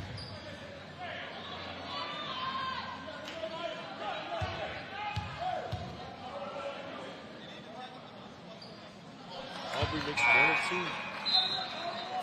And they're going to get the ball back because it's a clear path. She got fouled running out on the break, so they're going to get the ball back. Kenya Forbes brings it in.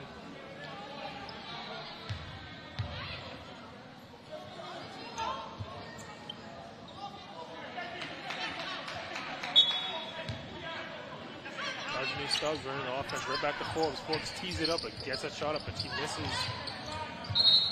Charlene Simonet in to clean up, but she turns the ball over.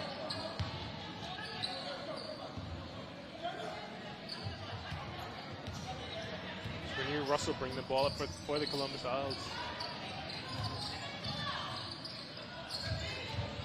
Inside to Dames. Dames pulling the China shot, but she turns it over. Stubbs pushes the ball through opponents. Nice English off the glass, but misses. Rainier Russell rebounds.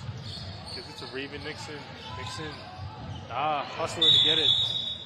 Almost saves it.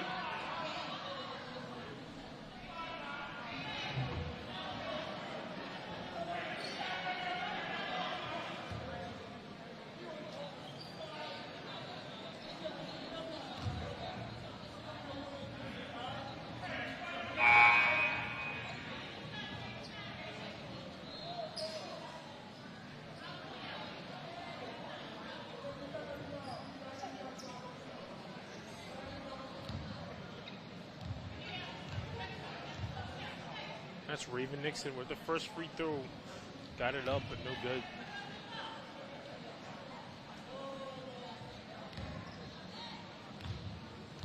Raven Nixon is going to try to salvage this and make a second one. And she misses, runs out.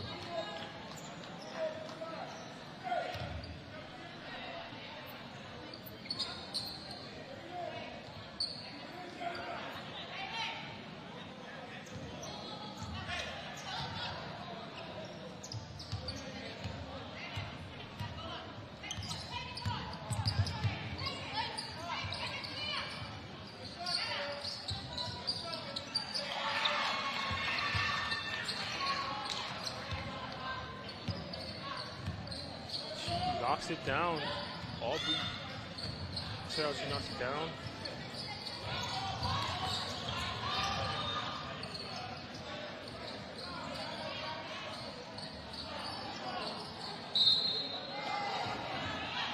Tisha Johnson is big in there. She gets back-to-back rebounds, finishes through the contact, and one.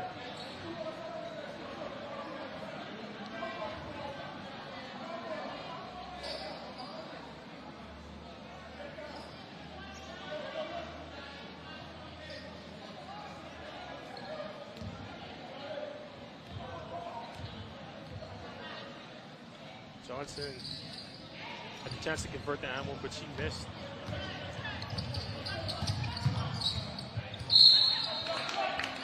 Rebound in the push by Kenya Forbes. Goes through contact, right into it, gets fouled, goes to the line.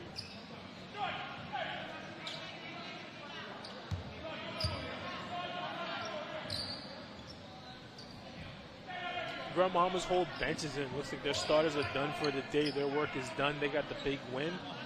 They're going to try to get some experience for their younger players.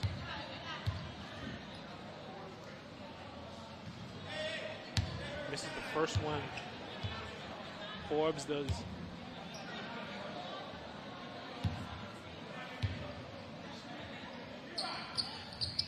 Forbes misses both. Big rebound for Dames. Just 4 of those. Right back the other way with the left hand finish with a nice English through traffic and one.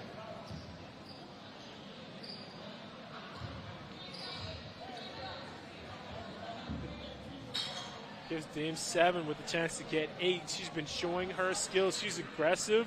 She can rebound, dribble, run, and finish with the offhand. Now she's a chance for the and one. Dames misses it. Raven Nixon gets the rebound, gets the easy 2 for Columbus Isles. Arjani Stubbs is handling the ball for Grand Bahama. Aubrey tees it up, misses. Dames gets the ball, and she's going through traffic. Big finish. Aubrey again showing her touch, finishing through traffic. Another and one. Let's see if she can make this one.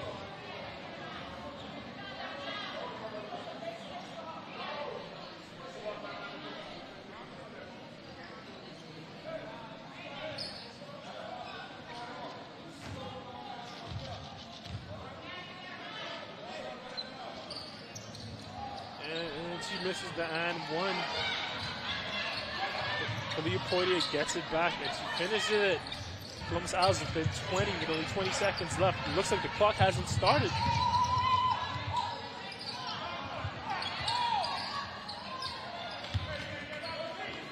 Kenny Forbes with the rebound and the finish for Grand Bahama. And that'll do it for the third quarter.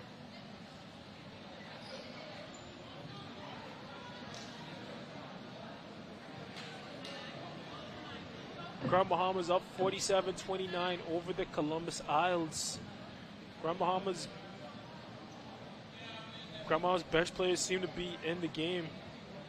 Kendi Outen leads Grand Bahama in scoring with 9 points. We're going to go to break and come back with some more stats for you. We'll see you in a bit. From the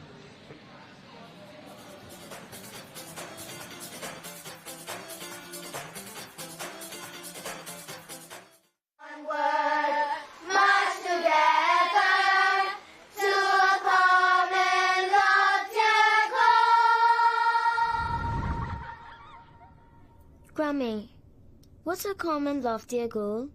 Well, my sweet one, a common loftier goal is a shared dream that we, as Bahamians, achieve together. It's a vision of unity, progress, and prosperity for all of our beautiful islands. You see, a common loftier goal is about working together towards something bigger than ourselves. It is what we are always striving to achieve. Now, how we get there is by one small step at a time. But our country is so small. Well, hon, you'll be surprised what can happen when you believe.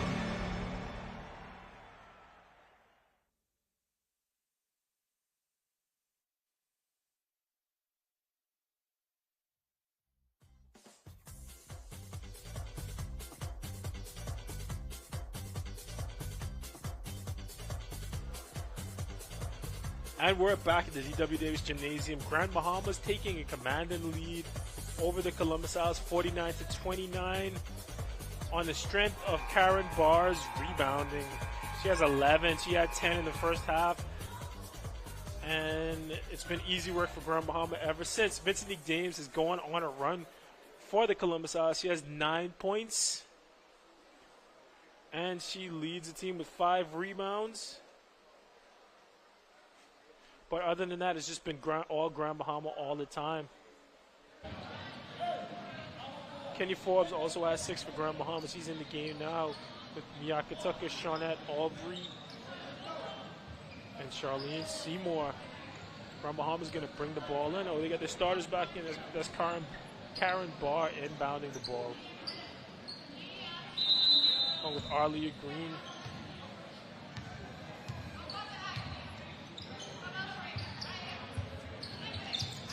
Grand Bahama running this zone offense. And Arlia Green banks it in from 3.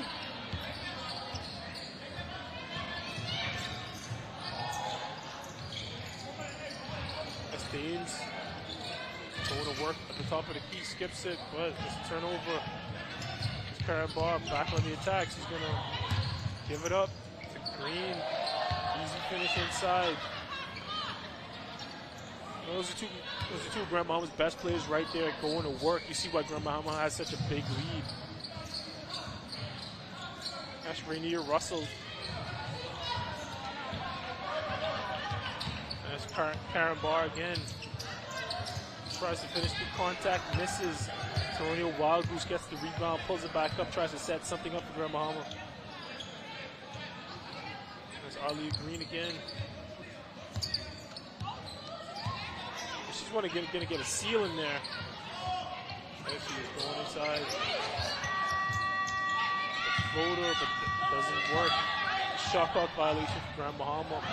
There goes Dames on the attack as always with the nice pass, nice finish inside from Dames to Tania Kerr. Raven Dames has been doing everything for Columbus House to try to keep them in the game.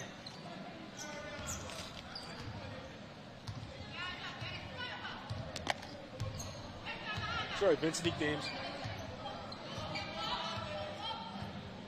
That's Kendi out at the top of the key for Grand Bahama handling the ball. Going inside. It's Ronio Wild Goose. She gets fouled.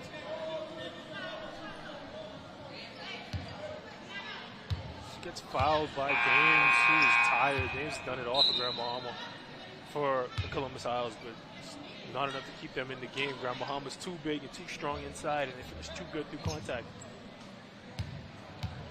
There's Ronio Wild Goose at the line for Grand Bahama.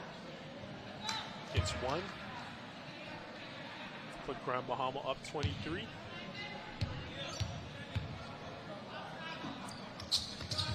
And there's another. She goes 2 for 2 to put Grand Bahama up at 24 points in the fourth quarter. Dames brings it in bounds. Gives it to Philippa Ferguson. Ferguson gets it back inside the Dames. Dames with a nice pass. Doesn't go where she wants it to go, but it gets to a teammate, gets it to Nia Kerr, who's fouled. What I tell my players usually is if you get it high post, you don't want to look high-low right away. You want to work it around a bit, get it high, get it inside out, and then get it down in the post. She saw something there. She gave it a shot. They don't have a lot of time left. Kerr misses the free throw.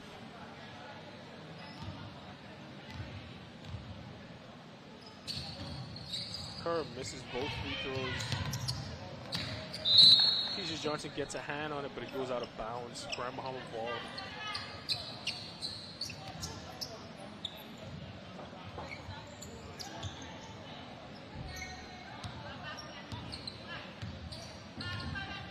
Kendi Alton with the ball, tees it up for three, misses it.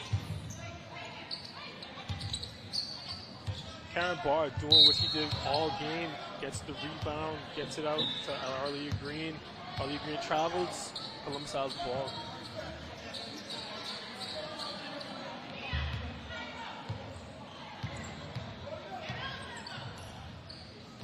And here we have Philippa Ferguson handling the ball for the Columbus Isles through defense. Wild Goose blocks it. Nixon gets the turnover, gets the steal. Ferguson with a tough layup, but she smokes it. Grand Bahamas going the other way. Karen Barr trying to be unselfish, trying to feed her teammate, but she misses the layup. She probably should have took that down. There's Dames with the pretty move on the attack. Dames been out it all day. She's still going.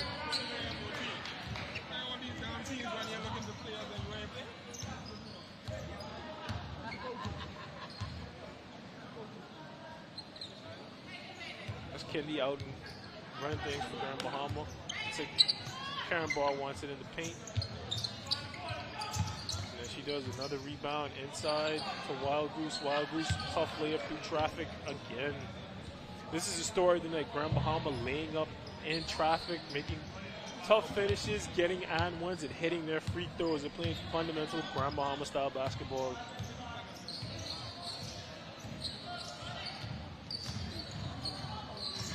And they're defending. Out gets called for the foul in the perimeter on Ferguson. Grand Bahama's defending. They've been defending all night and finishing possessions with rebounds.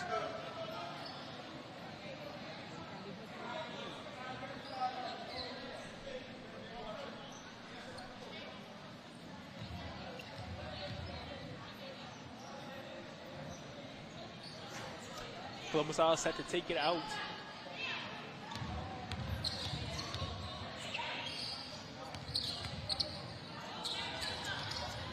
It's off Alicia Curtis's hand. Oh, skip pass.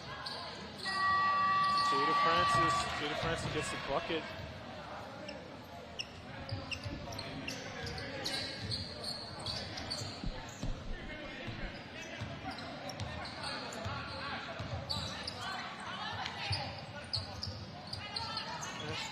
Simmons handling the ball for Grand Bahama.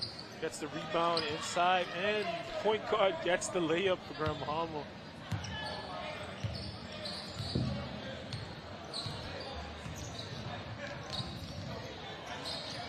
Philippa Ferguson. Shot. Oh.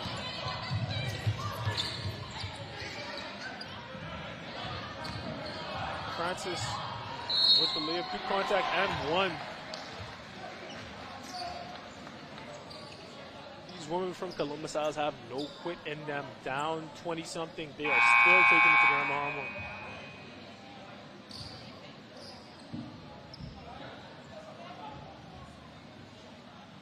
There's Jada Francis at the line for Columbus Isles. She has 5 points, now 6 in just over 13 minutes of play.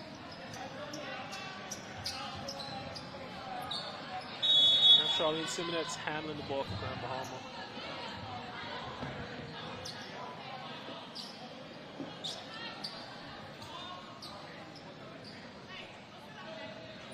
We got some subs.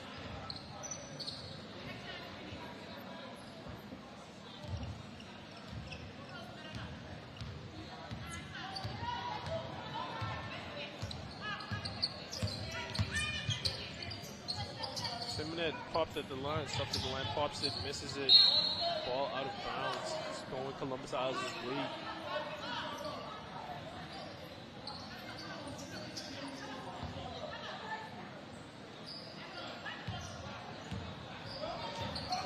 Ferguson is handling the ball again for Columbus Isles.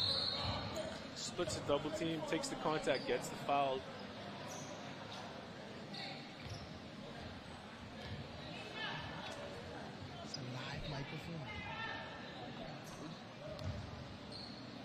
She's headed to the line.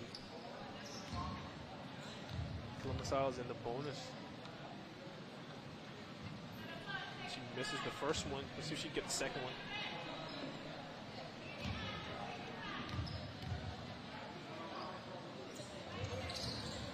And she misses both. Tania Kerr looked like she had it for a second, but she lost it. Simonette's going the other way with the ball, pulls it back out. Ooh, Shawnette Aubrey tees it up and knocks it down off the glass.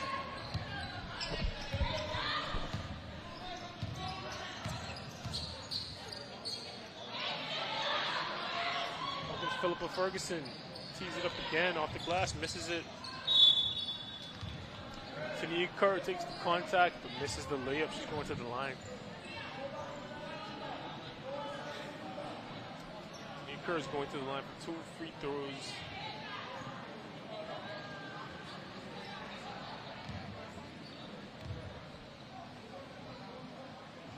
Makes the first one.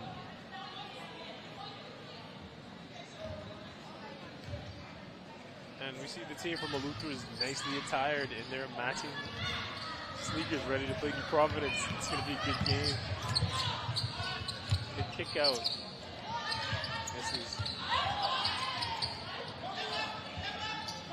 Pass inside. Tatiana Lockhart misses.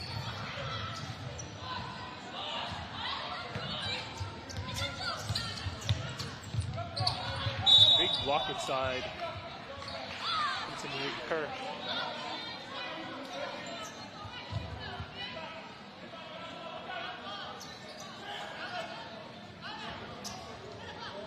Micaiah Tucker.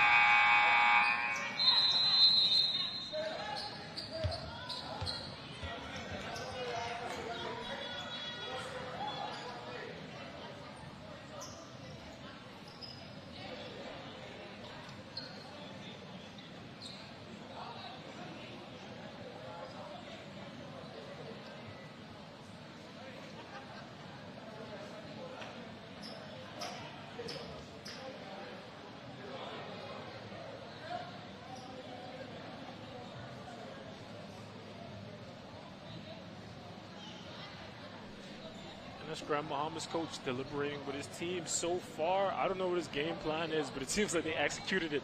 They dominated inside.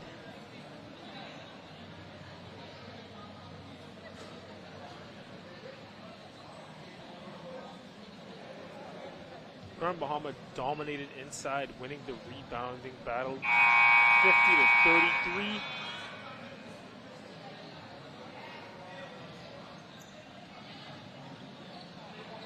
They're only shooting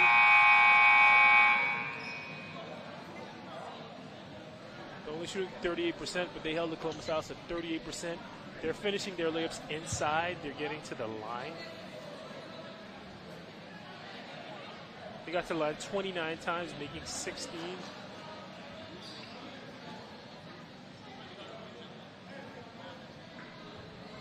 Columbus House only made 8 of 24.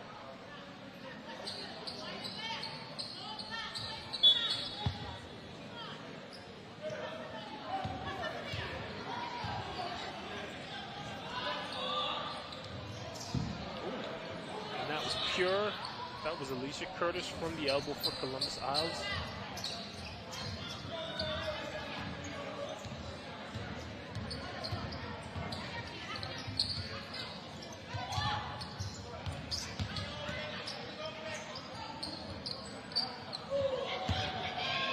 And Shawnette Aubrey with the answer on the other end for Grand Bahama. Columbus Isles has nothing for Grand Bahama.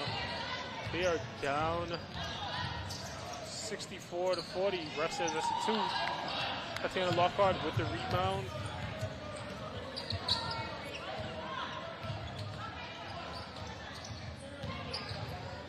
Gives it up to Charlene Simonette. Simonette kicks it over to Shawnette Aubrey. She tries another one. Why not? Misses it. Simonette gets in there, gets mixed up with the rebound, but the ball is going the other way. We got less than a minute left. Looks like Grand Bahama's going to walk away with this one.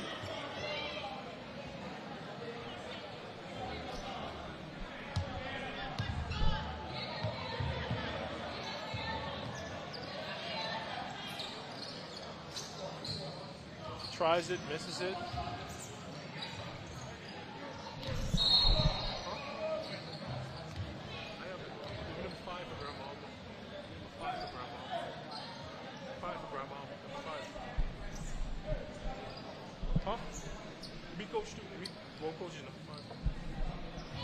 And Grandma Hama inbounds it so they can dribble this one out. It's Simonet with the ball up top.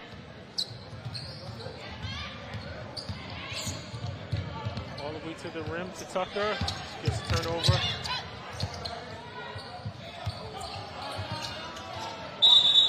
Curtis with the ball. It's a turnover.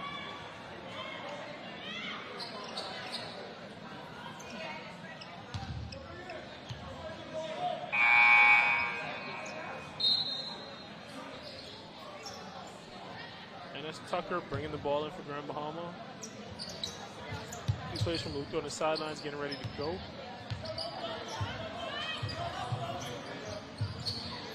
And it's Tatiana Lockhart holding on to the ball. She gets fouled.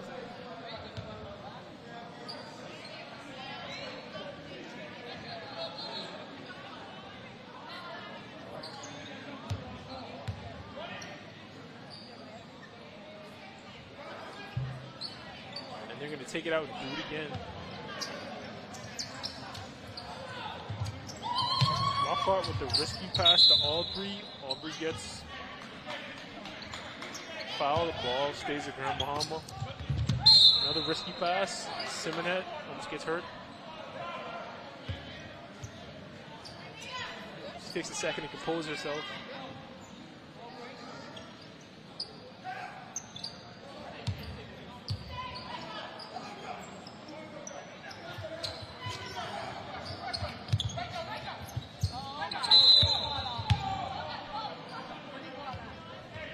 Ferguson in there playing some physical basketball at the end of the game. I think they want to get off the court, but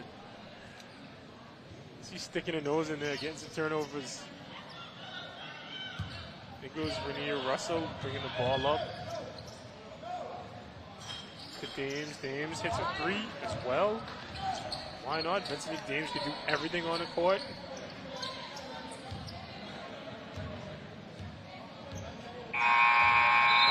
That is your game. Grand Bahama wins handedly over the Columbus Isles, 65-43. Your leading scorer for Grand Bahama is Harley Green. She has 11 points. She pulled down 5 rebounds and dished out 1 assist. Vincent Dames did it all for the Columbus Isles. She scored 11 points on 44% shooting, pulled down 5 rebounds, dished out 2 assists.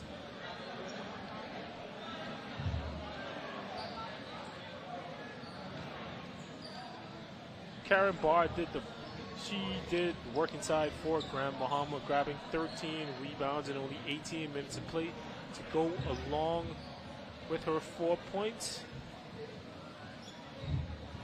Kendi Outen ran the point for Grand Bahama, scoring 9 points, dishing out 3 assists. We're going to get the coaches in right now for Grand Bahama and the Columbus Isles. Seems like they're deliberating.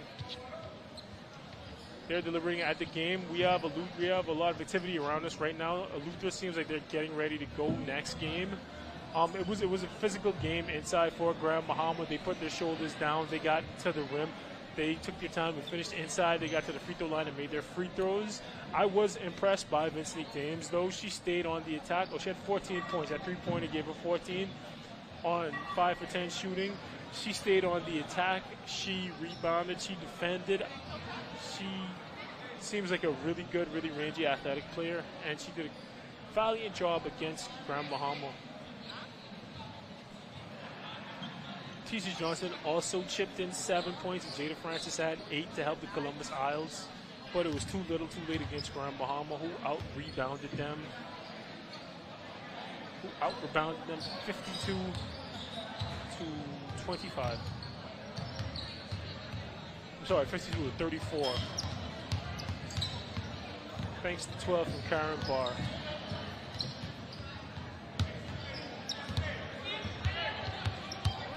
we have with us Grand Bahamas coach. He's coming to sit down with us right now.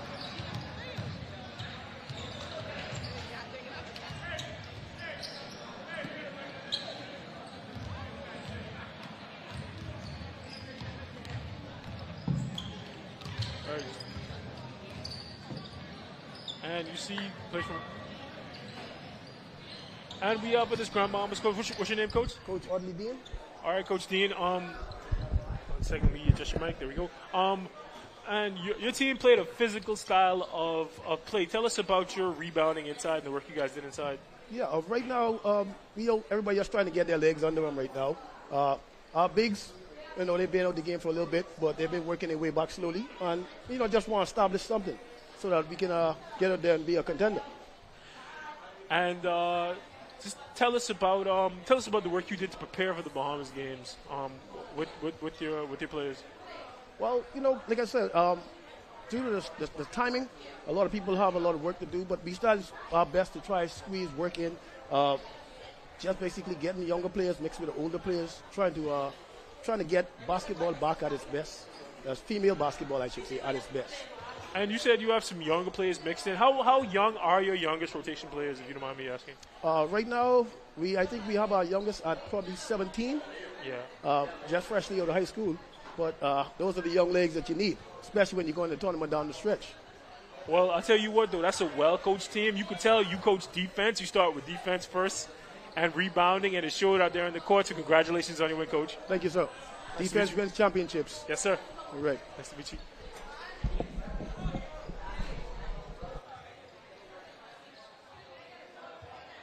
And we have Arlia Green for Grand Bahama coming up next. I'll put this on. Sorry. It's on you.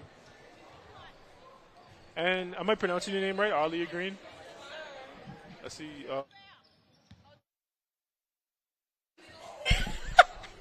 All right. We have Arlia Green. She's Grand Bahama's leading scorer. It sounds like Coach said you had to really get back into swing of things playing basketball. Yeah, boy, it's been a minute. I ain't played ball since like 2018, so it's a long time. Well, it looked like you know what you're doing out there. Yeah, and I still a little active in the flag, so that kind of keep me into the groove a little bit. But this is my first time playing a full court, really playing against a team in a long time. I played flag football, and football shape and basketball shape is two different things. Yes, it really is. Entirely.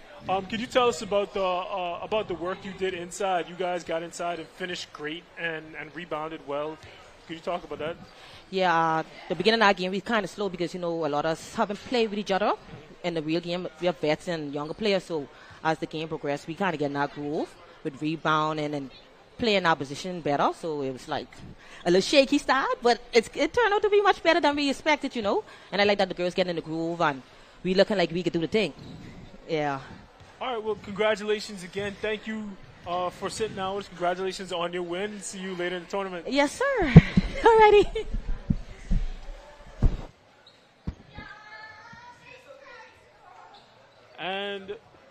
And like I said, that was Arlia Green, Grand Bahama's leading scorer. Apparently, she hadn't played basketball since 2018.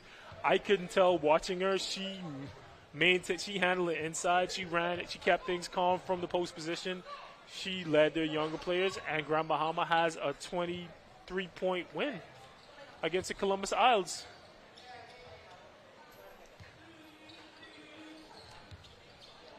And we have New Providence Women's getting ready to play against Luther Women's as we're speaking right now.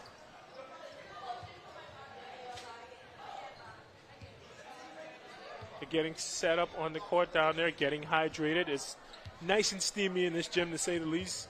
So everybody needs a bit of hydration. I talked about it earlier with Furley Bain, but Grand Bahama, they produce the toughest basketball players. Must be something in the water up there, and you could tell just now. But Columbus Isles did put on a valiant effort. They never stopped attacking. They never stopped going to the rim.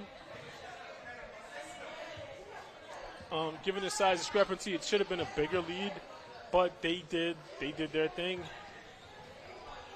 But Grand Bahama came out with the win. So now we're getting ready to go for our second game here at D.W. Davis Gym in this steamy gymnasium.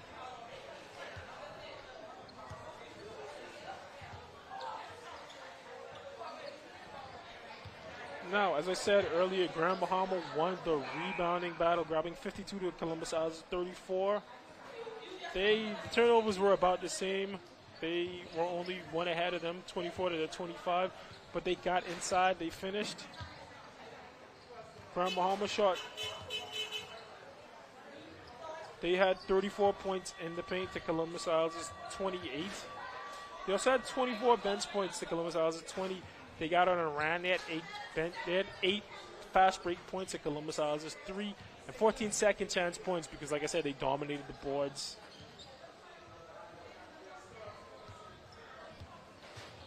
They had 21 offensive rebounds to Columbus Isles' 13, which made all the difference in a game like this when all things considered everything is the same. So Grand Bahama gets the win against Columbus Isles. And we're going to go to a break before New Providence plays against